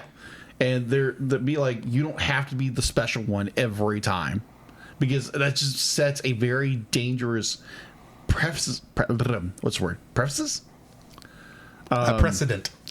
Thank you. Precedent on children that, oh yeah, you're special, you're a number one, you are one of a kind. It's like you are, but you're not special. Yeah, but just because you're one of a kind doesn't mean you should be treated. You should be treated better than anybody else. Yeah, or looked down upon because you're special. It's like that kind of language always irks me. But I understand from the context of the movie. Yeah, but it gives that certain kind of atmosphere, which is not a good thing with kids. To quote another animated film that we probably should review at some point, even though it's very not for kids, but is based on a very famous book. Everybody's equal, but some people are equaler. True. And yes, I just said we should watch Animal Farm at some point. Oh gosh, yeah, you're not kidding. But be like, we are all gifted with different talents. Yeah, we're all gifted differently, but that doesn't mean we're special. Doesn't mean we're special. We may be special to someone, but that's purely subjective. Yeah, I'm special to my wife. Yeah, she's special to you. Yeah, special to me. Like it's like different relationships. There is hopefully out there somewhere out there someone who will be special for me. Exactly. That's the prayer.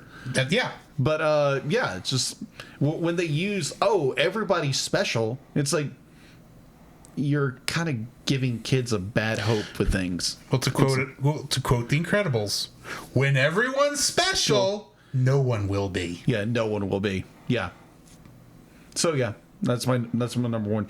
It's more of a gripe than anything. Yeah, I get that. Yeah, because when I hear special, I was like, can we not use that language? Because I've had people be like, "Oh, you're special." I am not special.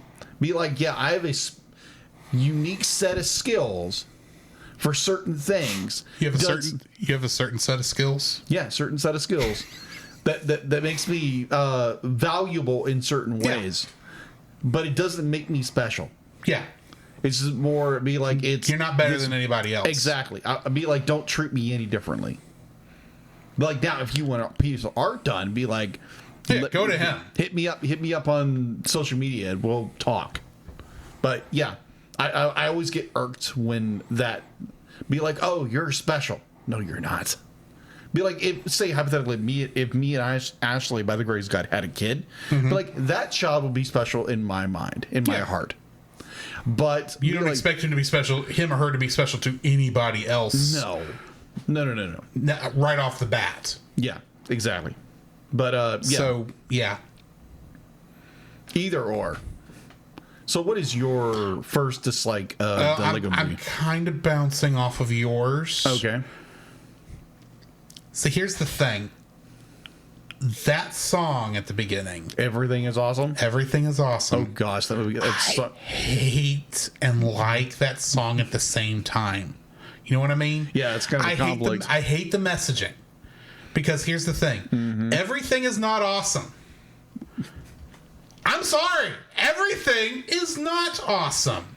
Well, when you're living in a false utopia, it's like, yeah. Well, yeah. And granted, the way that song is actually set up in the movie, in the context of the film, it is meant to be this brainwashing, brain-rotting anthem.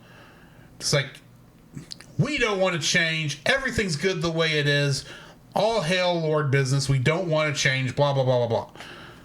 And I'm sitting there going, everything is not awesome because, you know, for one thing, you're living under a dictatorship and don't even realize it. You've got, granted, we don't see people really dying in this outside of Vitruvius, and even that's debatable.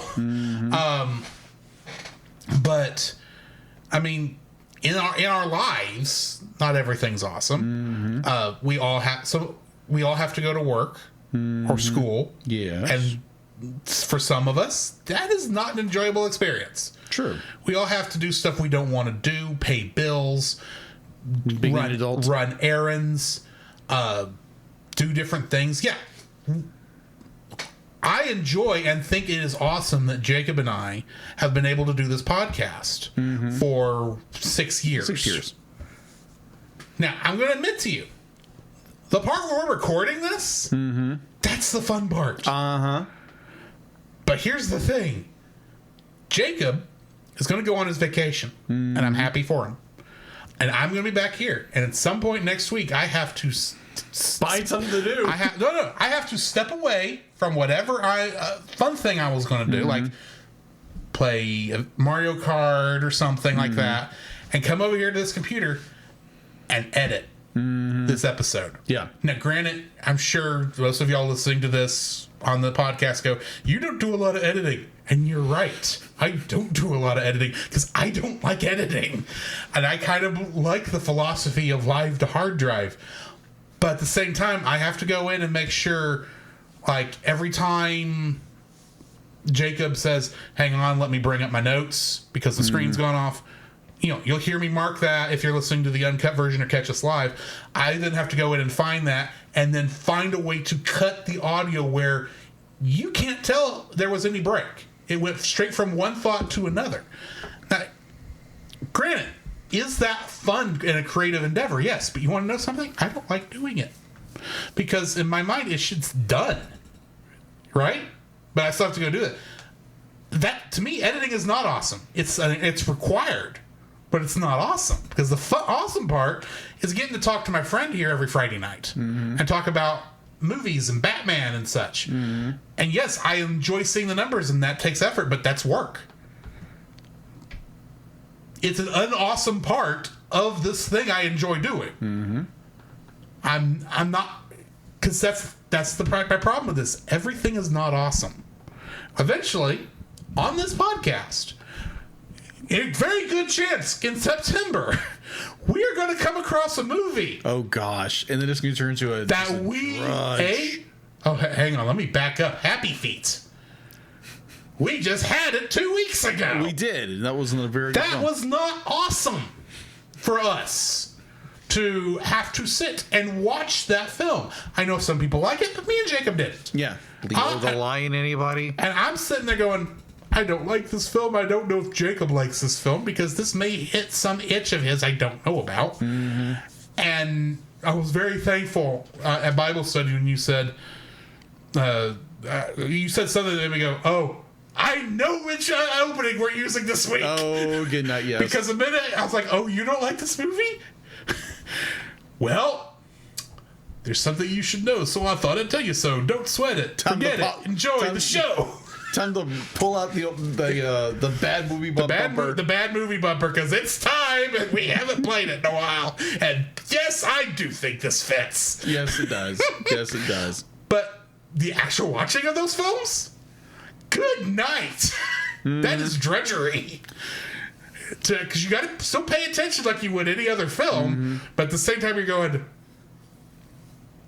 but why aren't there screwdrivers in Atlantis? You just said they're illegal, and you have one that's a friend. Oh my gosh! Yeah. Pull your eyeballs out. Annoying.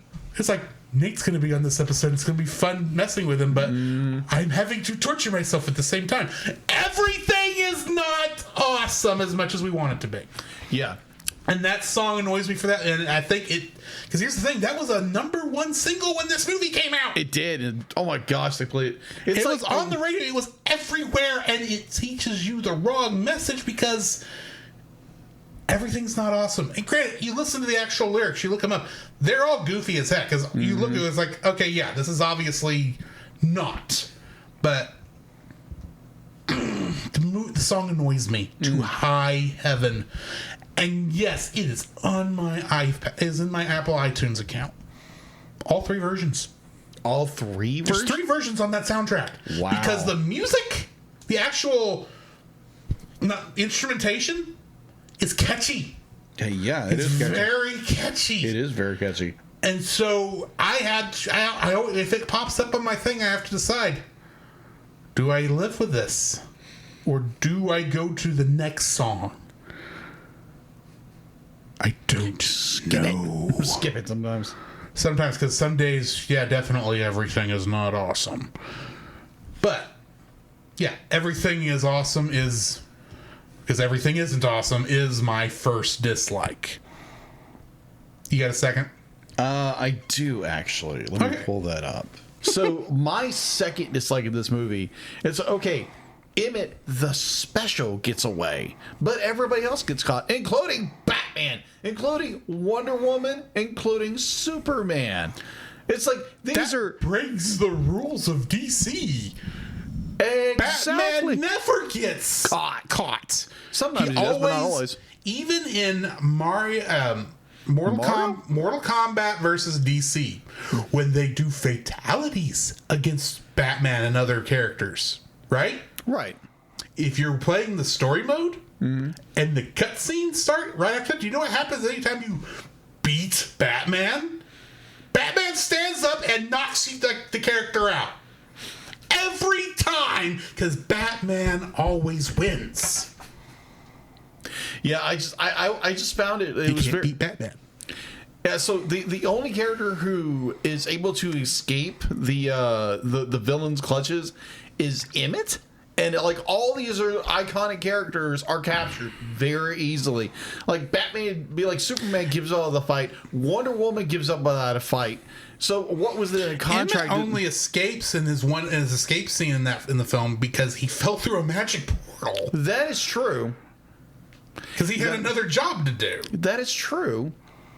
That is true, but it was just like all these iconic characters get captured so easily. So what was the contract? Be like you couldn't have your your big characters who are the big iconic characters do their big thing because it would take away from your main characters in this movie.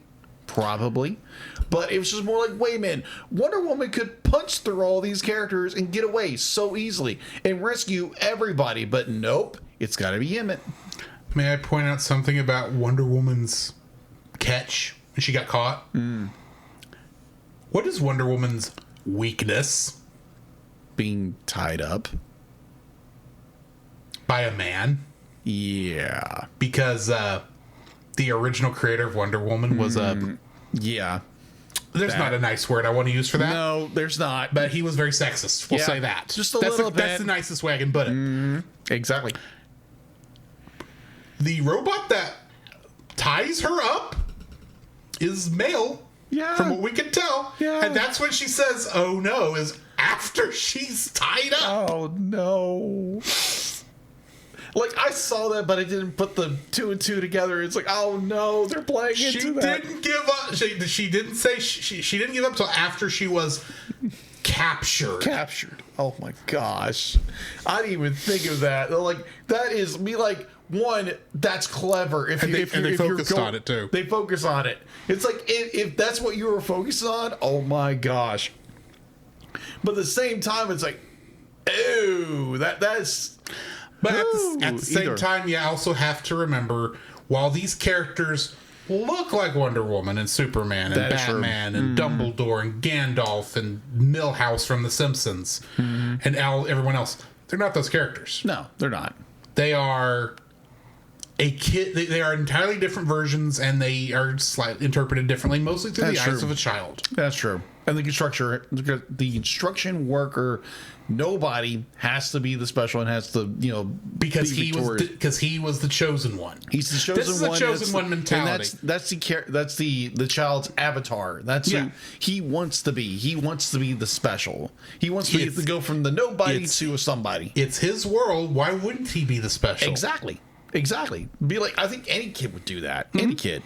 So yeah, it makes sense in terms of the story they're telling, but at the same time, it is disappointing to see all these popular characters get put to the wayside so that Emmett can save the day. Yeah, which kind of makes sense because it is a story, but it is slightly discouraging in a way.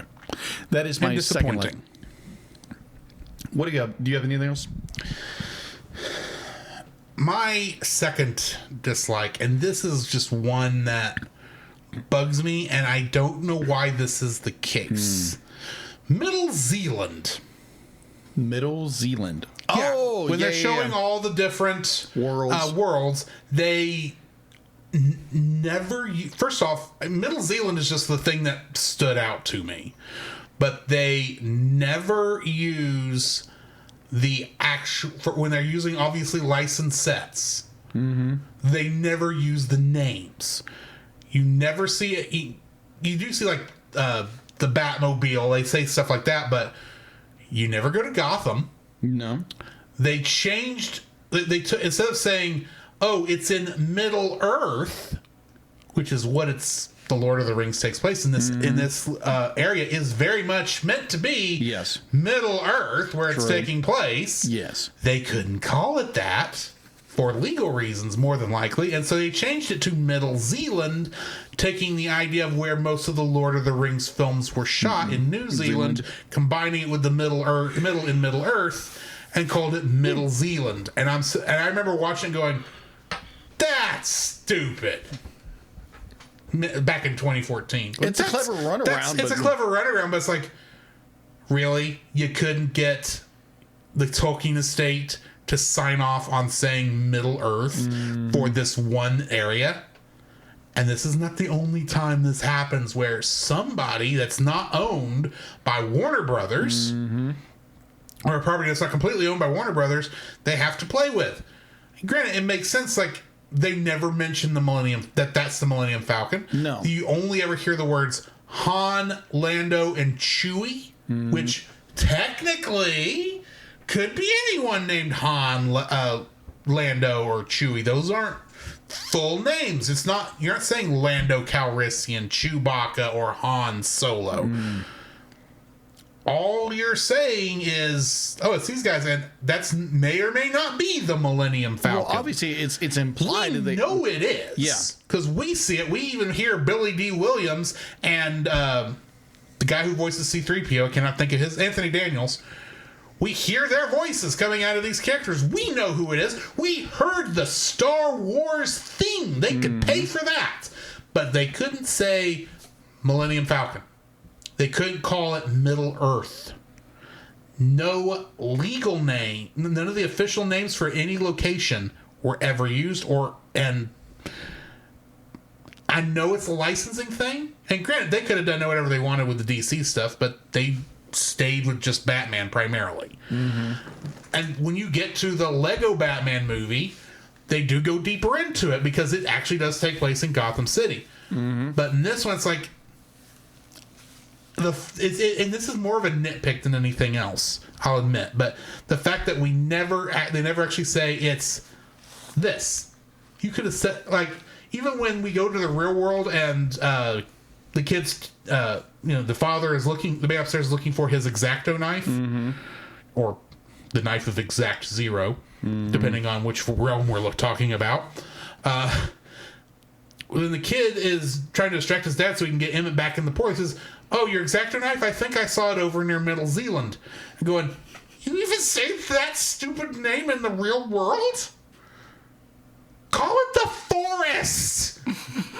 That's generic enough. I'm not going to fight you over it because it could be any forest. Yeah. It could be the Lego Knights forest. It could be just a random forest. It's not painfully obvious that it's Middle Earth, and you couldn't say Middle Earth because there's really no Lord of the Rings-ishness to the Middle Zealand that we actually do see.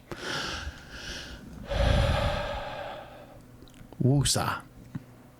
And that's a nitpick. That was a nitpick. But I mean, it's just a thing that annoys me. It's like, I know the reasoning why they couldn't do it, and that's why it annoys me. You were nipping at a sore spot that has now become a sore. And the thing is, it's a sore spot that comes back up in the Lego Batman movie. Because when they're showing off all the villains that are coming to help the Joker, they'll say, they were able to get the name Sauron for that, and the Wicked Witch of the West, and British robots. They're called Daleks. Say the words. You can put them in there. You can pay for a word. The BBC can go ahead and pay the BBC those 10 extra cents to say one word. Oh my gosh. I'm sorry. I just want things to be called what they're called. And not quick things to the left so that the lawyers don't get us. It's like, we know what it is. You're not really helping yourself. We know they're Daleks. I know most people who don't watch Doctor Who who might see this movie aren't going to know what a Dalek is, but they ain't going to know what a British robot is either. It's a trash can with a plunger. And you want to know something else? What's that? I'm about to really get nitpicky with a movie we're not reviewing. Oh, no. They're not robots. I'm They aware that are aliens piloting a small tank. I know. I've seen Doctor Who myself. But they look like a trash can with a plunger. I know. With a whisk. On the other hand. To quote my mother, because she could not remember the word Dalek for a while when we were first watching it. All she saw with the little nodules around the base of it, she called them shuttlecocks. You know, like the little thing in badminton. Right. That you knock back and forth with the tennis racket. That's a shuttlecock. That's what she called them. And I'm sitting there going, that's what they're called. That's not what they're called. That's not what they're called. Like 2 syllables. Batman. Sauron. I didn't even realize that it's like British robots. I didn't even think about that. I missed it. But we've reviewed that movie already. But that's a sore spot for me. That it pops up multiple times in this franchise, and oh my gosh! I can easily go into a third one from this if you don't have one. I don't have one. Go Then ahead. I'm going to. Oh, no, just hit the right master, please. No. This is actually going to be easier. It's not rant mastery. Okay. But it is the disrespect for many of these popular characters. Okay. And it is something that goes, because like you said, everyone gets caught. Mm-hmm. Wonder Woman gets caught. Yes, they do these great things, great jokes with, to the invisible jet, and the invisible jet blows up because they shot it, and even though it wasn't actually there, we didn't physically see it there. There's every character who's not the core team is fodder for a joke. And they don't get to do all the cool stuff. Hal Jordan, the Green Lantern, is the worst. This version of him is the worst version of Hal Jordan. Yes, I'm saying he's worse than Ryan Reynolds' version in the movie. Oh. Shots because fired. this guy's Jonah Hill's version of him is annoying. And that's the entire point of him. And that's not who Hal Jordan is. You want an annoying Green Lantern, you don't use Hal Jordan, you use Guy Gardner. Beside the point. So more about that when we get to Superman, because that's the Green Lantern that's in that movie. Yes. Which I can't wait for, because Nathan Fillion's playing Guy Gardner, because I love him as an actor. He's so good. Yeah. But back to the disrespect many of these popular characters get. Granted, I understand. Every single rights holder had to sign off on how their character was treated in this. So everything is acceptable to who owns it. Yes. At the same time, I'm sitting there going, really? This is where this went. The Teenage Mutant Ninja Turtles, or at least Michelangelo, this is where you went with him, so he gets captured. He should be partying with the robots. That is true. It is Mikey. Yes, my third dislike is the disrespect for these very popular characters who are heroes in their own right in most cases. I get you. Just for stupid little jokes. Yeah, of course. I like some of the stupid little jokes, but some of them are like, oh, you're just making stupid little jokes to make stupid little jokes. Mm-hmm. And that comes back to bite them in the later films that Lord and Miller are working on. Ah. Anyway. Yes. What are you rating this film? I'm rating it 8. I really enjoyed this film. There were parts of it that annoyed me, but there again, this is a story being told from the imagination of a child. And his kind of an odd, strained relationship with his father. And I do enjoy that for the overall storytelling. I really, really enjoy it. And if you look at it from that perspective, it's a really, really good film. But if you look at it from, this is a very annoying little character who's the special, it has... You have to look at it from two different perspectives. You look at it from the creator's worldview as the kid's worldview, and if you look at it from Emmett's worldview, it's different. So I love the story from the child's point of view. I love everything about it from that. When you take it in that perspective, it is a diamond of a story. And like all the acting's amazing. It's got an amazing cast and just incredible effects and everything. Like a movie that's Lego, looks like Lego, and it's not just like backgrounds, you know, perfectly done backgrounds. It's all Lego. But overall, I really enjoy this film. I'm giving it an 8. I'm giving it an 8.5 because I really do enjoy this film a lot. I know I kind of ranted there for a bit, but literally it's because I'm sitting there thinking, what are the actual problems with this? Oh yeah, there are these little things that do mess with me that now, as a podcaster of 6 years, I know I can exploit out to about a 5-minute rant if I need to. There's a skill I've built up over 6 years. But I still really do enjoy this film. The artistry, the magic involved in this Agreed. is just spectacular. And I fully look forward. When this came out, I was looking forward to the future films in this series. And while Lego Batman did pretty good, and Lego Ninjago was passable, I'm not looking forward to reviewing Lego Movie 2, the second part. Oh, gosh. Yeah. Because It's gonna be interesting when we get there. I have issues. And I don't mean comic book ones.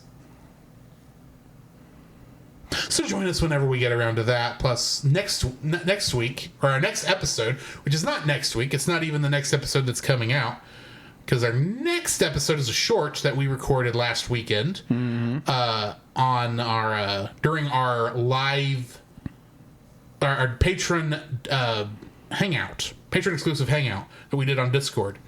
So join us next week for that as we talk about franchise fatigue. Yes. And then after that, if I can bring it up, we will be coming back from your break with I believe that was the Garfield movie is actually next. I never moved this down, but the Garfield movie I believe is next. Yeah, because you have Sonic the Hedgehog 2, then that. Yeah, Sonic the Hedgehog 2 is moving to a different spot. I just hadn't moved it yet. Gotcha. Yeah, it's moving down to the 15th. I moved everything, but I didn't move the actual week you're gone. Yeah. Fair. Yeah, the Lego movie, the Garfield movie. Chris Pratt, once again, on our next full episode of the Lego movie 2? The Cellcast. The Lego Cellcast is like, no, that'd be a terrible episode. In the meantime, Yes. we're going to play some bumpers. Yes. And then talk about some Batman. This podcast is a proud member of Culture Box. Whether you enjoy geeky reviews, comedy, or original fiction, you can open up the Culture Box and find something excellent for your soul. Point your web browser to culturebox.media. This week, we suggest checking out Geek Devotions. Geek Devotions is a collaboration of devoted geeks that are devoted to letting people know that they are loved. They produce a weekly geek culture-infused devotional, their podcast Com Talk, and written articles, all designed to encourage and challenge people in the geek community, bridging the gap between their faith and their geekdoms. You can find all their content over at geekdevotions.com. And I decided to read that one this week because I just did a devotion for them that came out today, on the day of this recording. So go check out me talking about Mario Kart World. Yes. And how that relates to our Christian race. The Cellcast would also like to thank the following patrons: Ashley and Francisco Ruiz, Thanks, Roy. PaulJPowers.com, The Monster Island Film Vault, Thanks, Nate. Edwin Gonzalez, and Artsy Steph. Thank you, Archie. If you would like to have your name shouted out on the show, some special art from Jacob, uncut episodes, you can donate to us at $5 for that, or for an additional $5 for a total of $10, you can force us to watch something. Within reason. And we will review it on the show. And if you wish, you can be on the show. Assuming scheduling works out. But Yes. c'est la vie. To do any other supporting, go check us out. To do any of our monetary supporting, go check. You can do all that on Patreon, or give us a little DM. We may be able to work something out. The Cellcast also. It's late. Buzza. It is late. Yes, it is very late. Redbubble. Go check out our Redbubble store. Buy T-shirts and mugs and stickers and all sorts of other stuff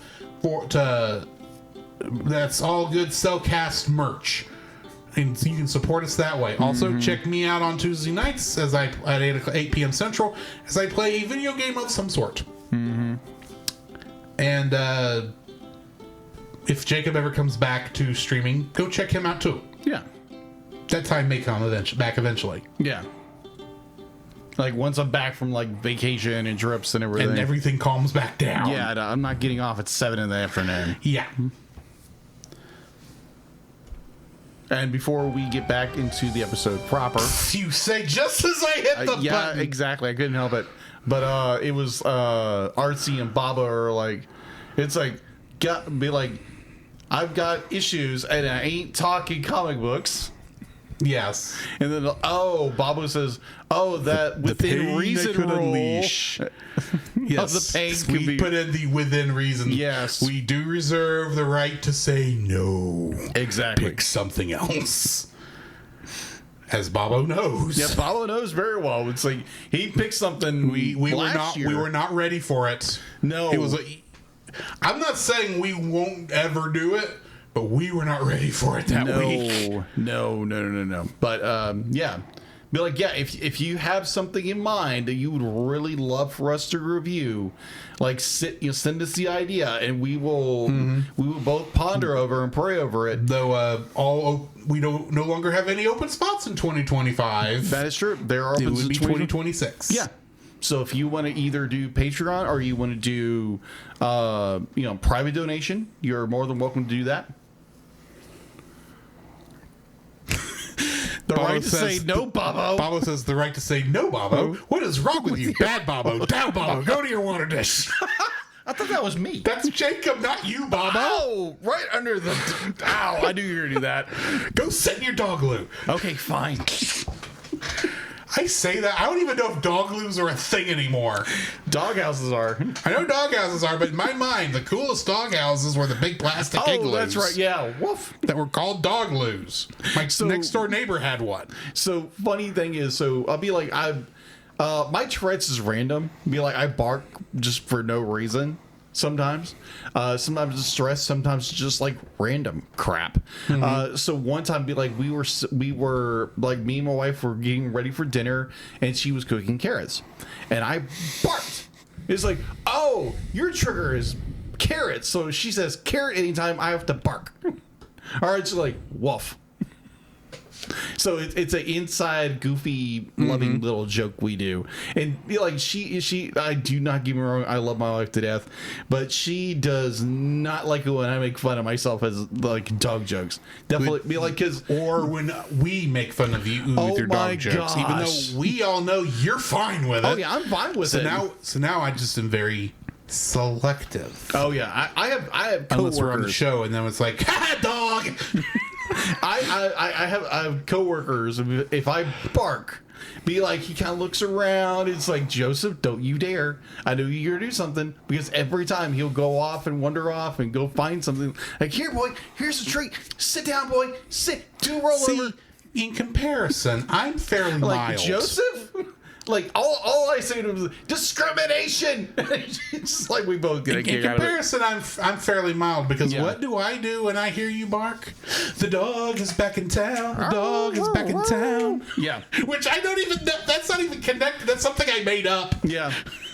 Oh, I've been saying that for years, before I learned I have Tourette's. Anyway, let's get into some Batman. Yes, we are both tired. I am vengeance. I am the night. I am Dogman. There is a song that the cook sings. Bow, wow, wow, wow. Batman the Animated Series. I am the Knight. And he's not hanging from a blimp for this time. First aired on November 9th, 1992.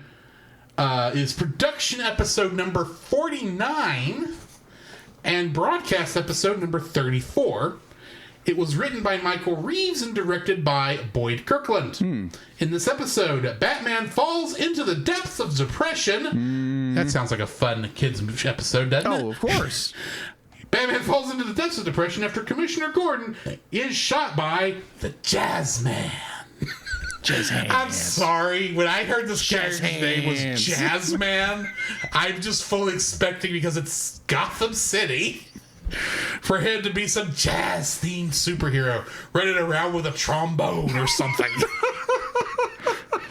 I think the episode from Cowboy Bebop, when that sax player is there, is like, okay, I wasn't expecting that. Running around with a saxophone. Playing wrong notes. There's a joke only very few people will get. Gosh, deadly jazz hands. Jazz hands. Anyway, he's shot by Jazzman during a botched raid.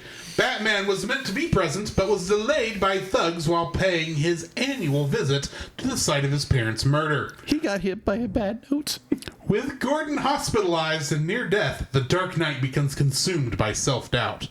Only when the Jazzman escapes custody and attempts to murder Gordon does Batman snap out of his funk. His spirit is further renewed when he encounters a young man he'd previously given up hope on. Now on the road to reform and grateful for Batman's intervention. Oh gosh, this episode. Not in a bad way. New cast for this episode are The Jazzman. Brian George as Jazzman.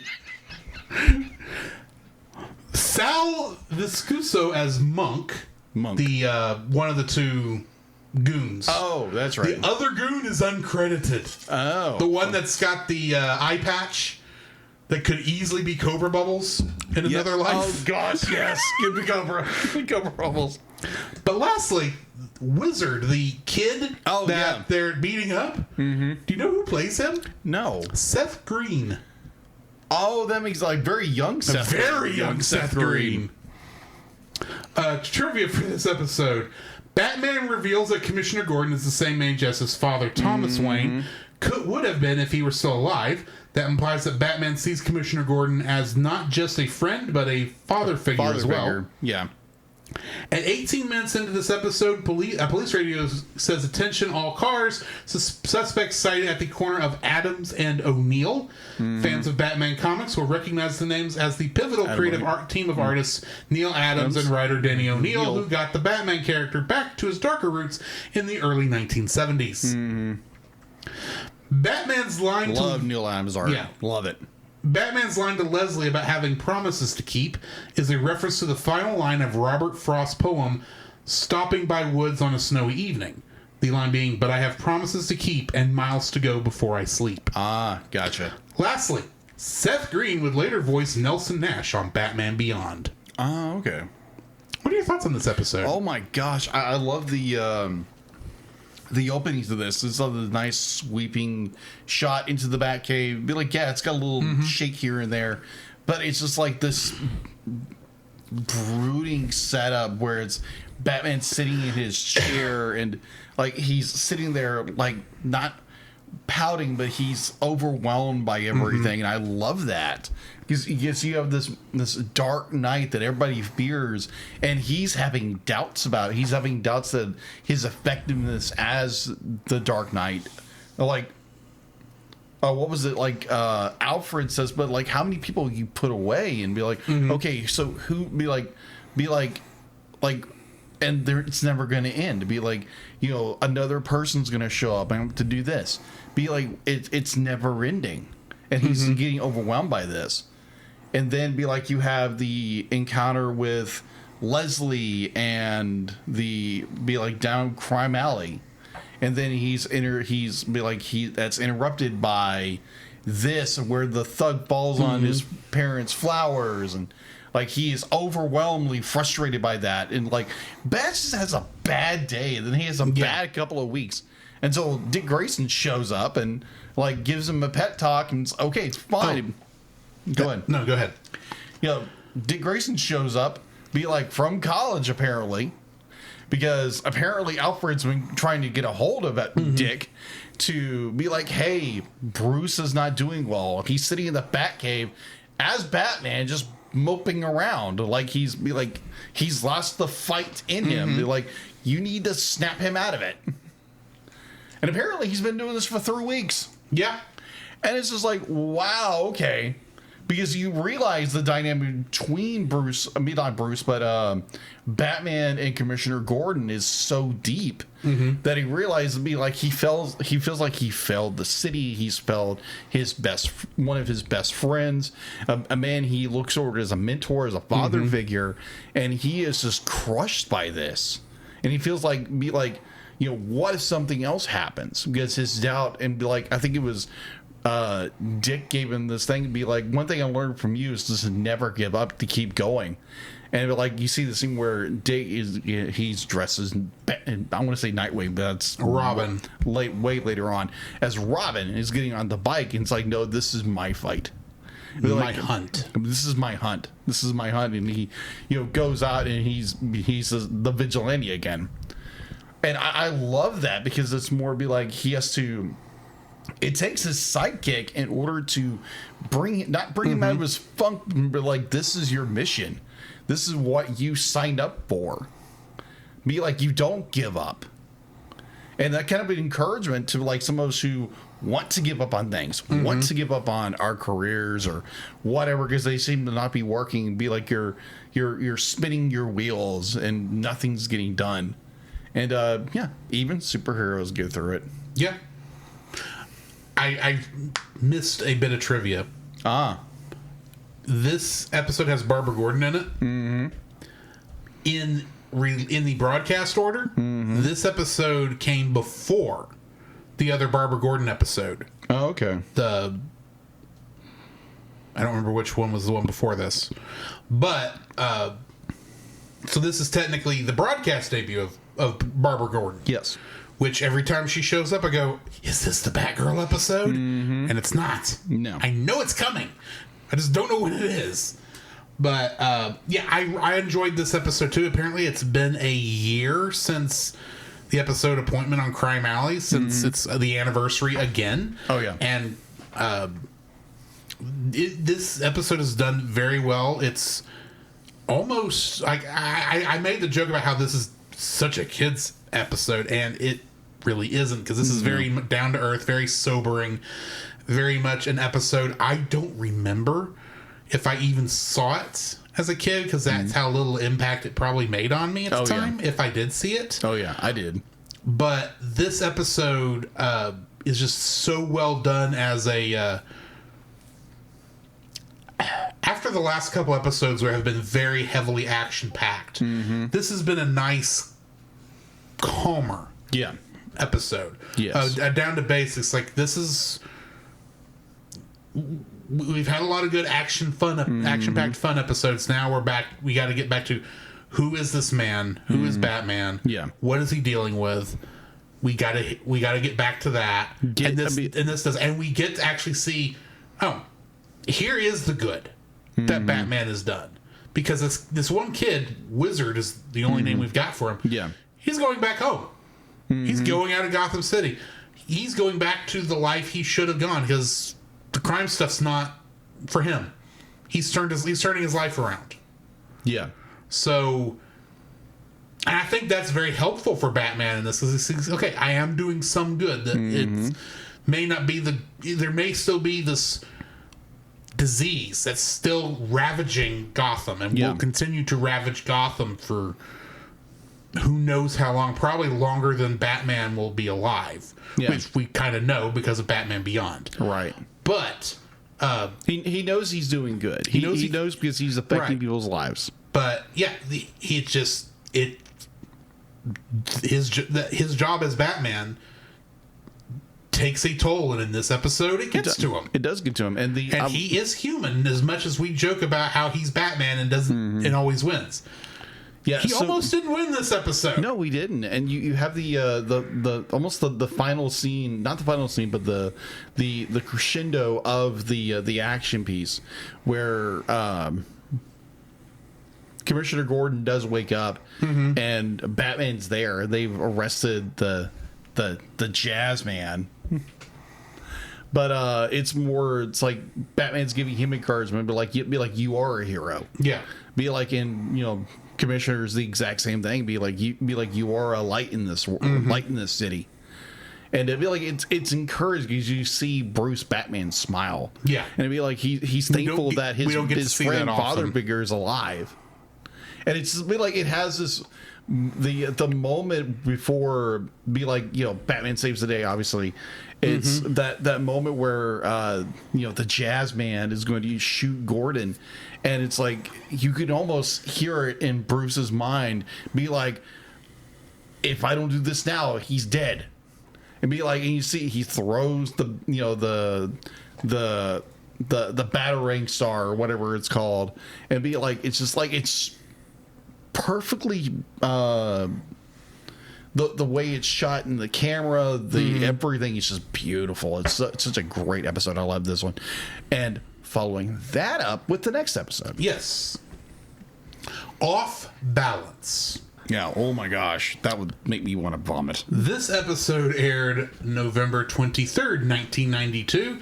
It is the 50th produced episode of Batman the Animated Series, Yes. and is broadcast episode number 44. It was written by Len Wein and directed by Kevin Altieri. Yes. In this episode, while following Count Vertigo's trail, Batman comes across a mysterious woman named Talia, who was sent by her father to prevent the capture of a sonic drill that the Count stole from Wayne Enterprises. On their quest to stop Vertigo, Talia learns Batman's identity, and they are forced to work together in order to fight Vertigo's effects. But the more they collaborate, the more doubts Batman has about Talia's loyalties. New cast for this episode, we've got Barry Denon as a shadow agent, Helen Slater as Talia, Chick Venera as Twitch, Michael York as Count Vertigo, and finally, David Warner as Ra's al Ghul, even though they didn't say his name this episode. Is it Roz or Raish? Raj. Raj or Raish? Well, I'll tell you when we get to where they actually say it in this one, because from what I've noted, it depends which source. Yeah, exactly. If I'm not mistaken, in the Batman Begins, they say Roz.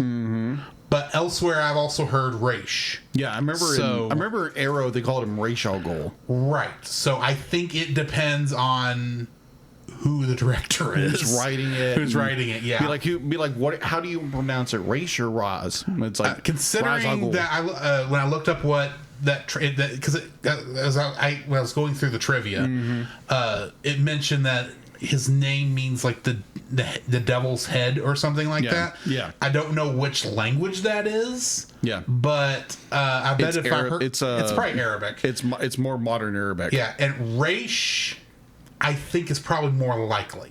But the way it's written is Ra's al Ghul. Yeah, so Ra's al Ghul or Raish. I go with what Raj, whatever. Anna, moving on. Yeah. Trivia for this episode. In the Batcave, Alfred can be seen polishing the giant penny to which Batman was tied to during an encounter with Two-Face and almost got him. Yeah. I was so happy to see that giant penny. So a little bit of trivia, not the trivia, but it was more. You can see it's more of like an animation error at some point where you see where Batman he's talking and Alfred's doing his thing, he's polishing the penny, but you see Alfred is way over here, nowhere near the nose. So the next frame comes up and he's polishing the nose.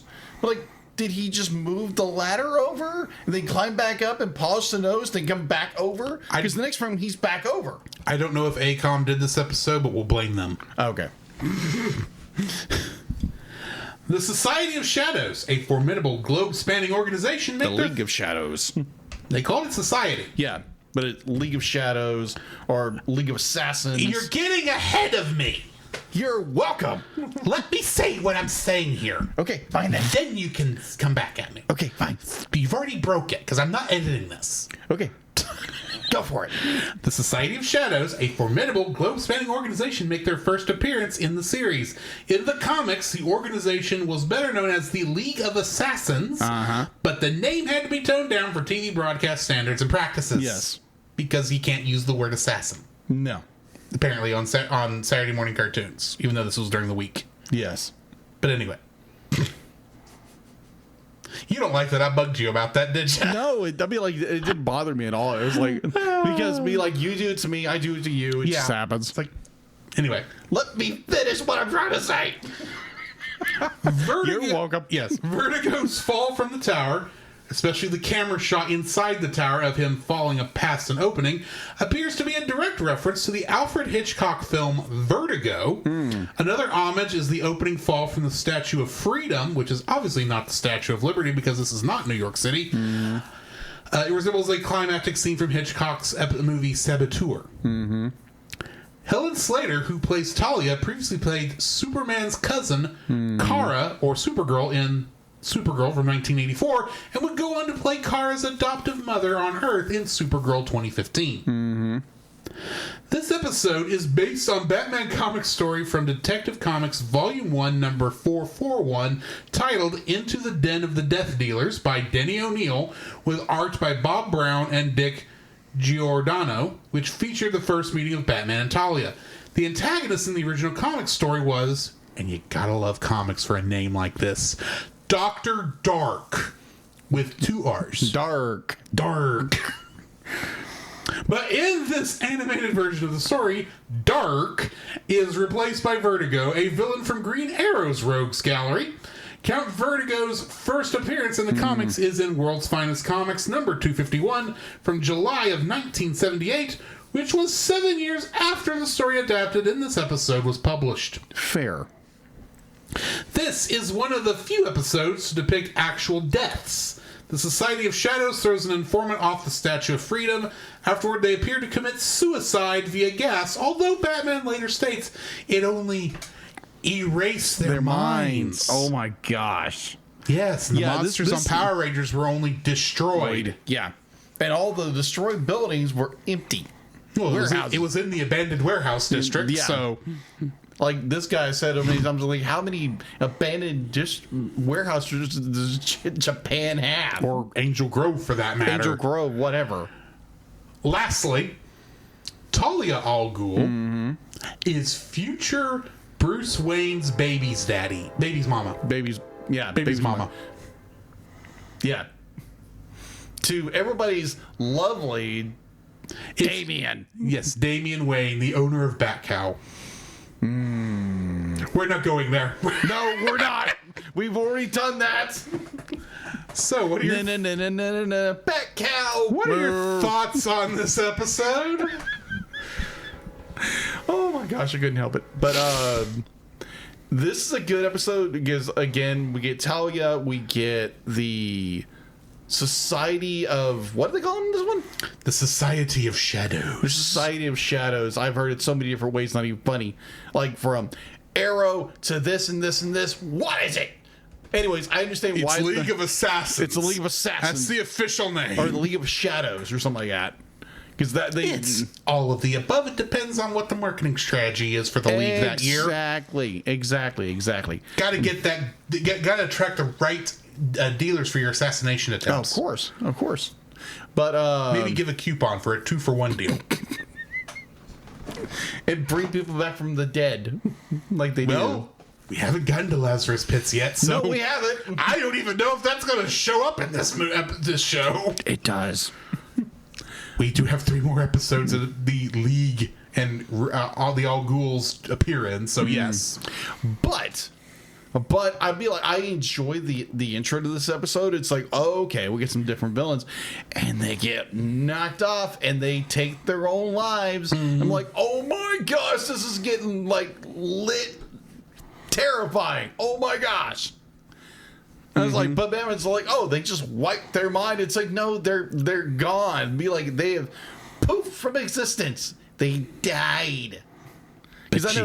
But you can't say that on Fox Kids. Haim Saban and Shuki Levy get awkward. You feel awkward when you say the D word. But they were destroyed mentally. They were destroyed mentally. But yeah, be like, like it starts off with a really, really dark. Be like, they throw a guy off the statue, and be like, you don't see him again. Be like, oh, you're gonna pay for that. It's like oh, he's dead.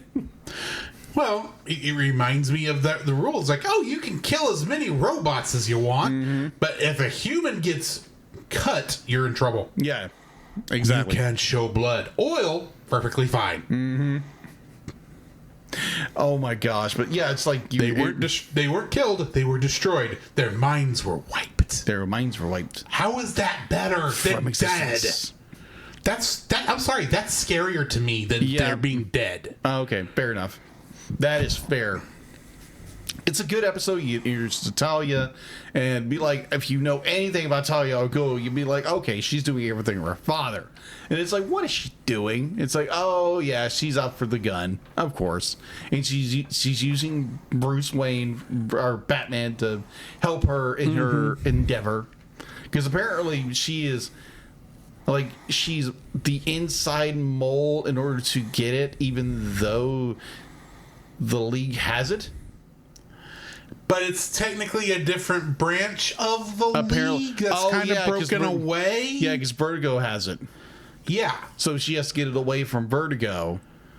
And, yeah, it's like, okay, cool. I like the story. I like it where Talia discovers who Batman's his, I want to say personality, but his alter ego is, his identity, his alter ego, and it's like nothing. It's okay, be like, shh, they'll hear you, and it's like, okay, you know, our little secret.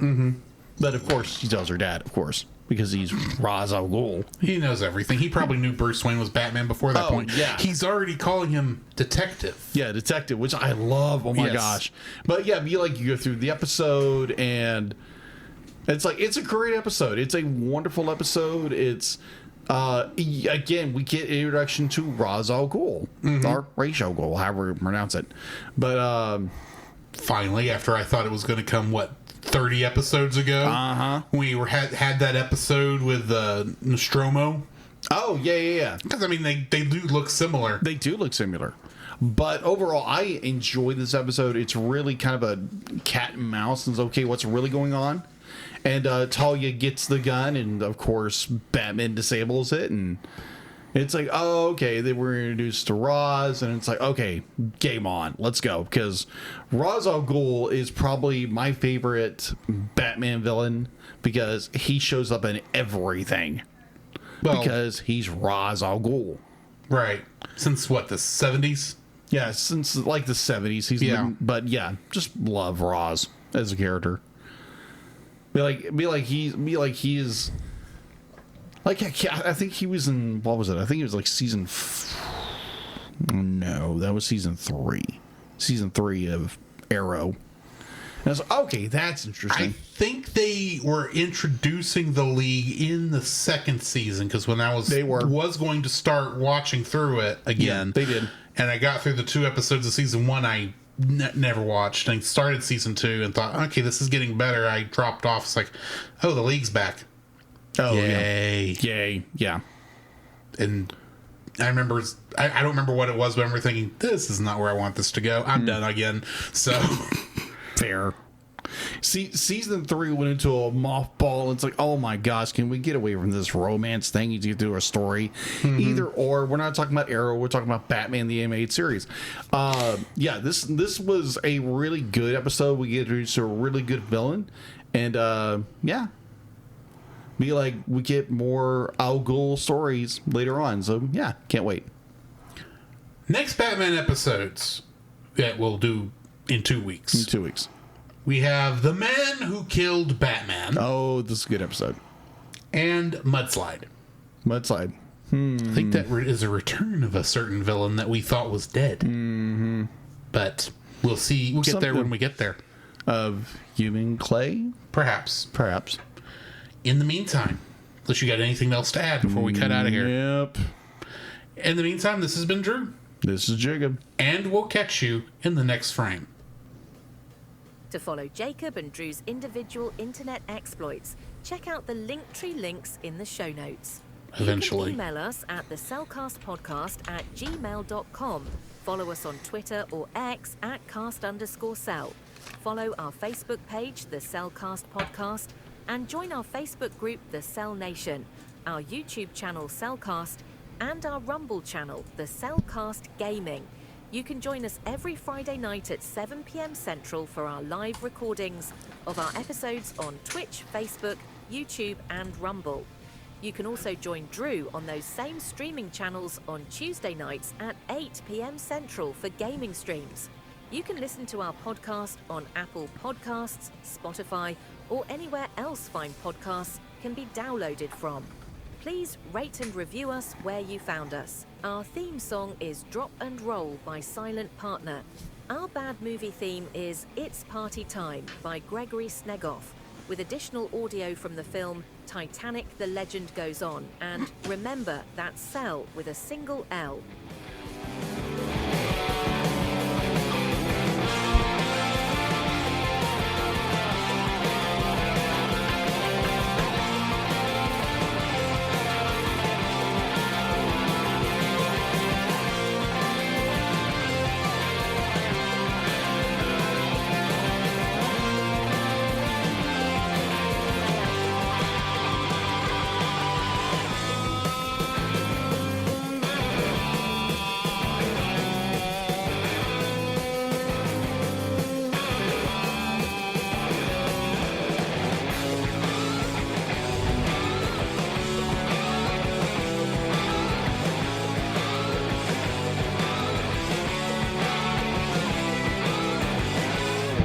Well, crap baskets. Wrong. We ain't doing Dragon Ball Z Abridged. Yeah, I couldn't help it. What were you gonna say? What is the perfect Lego food? I don't know. What? Waffles. Waffles? Yes, because you Lego my ego. Womp, womp, womp.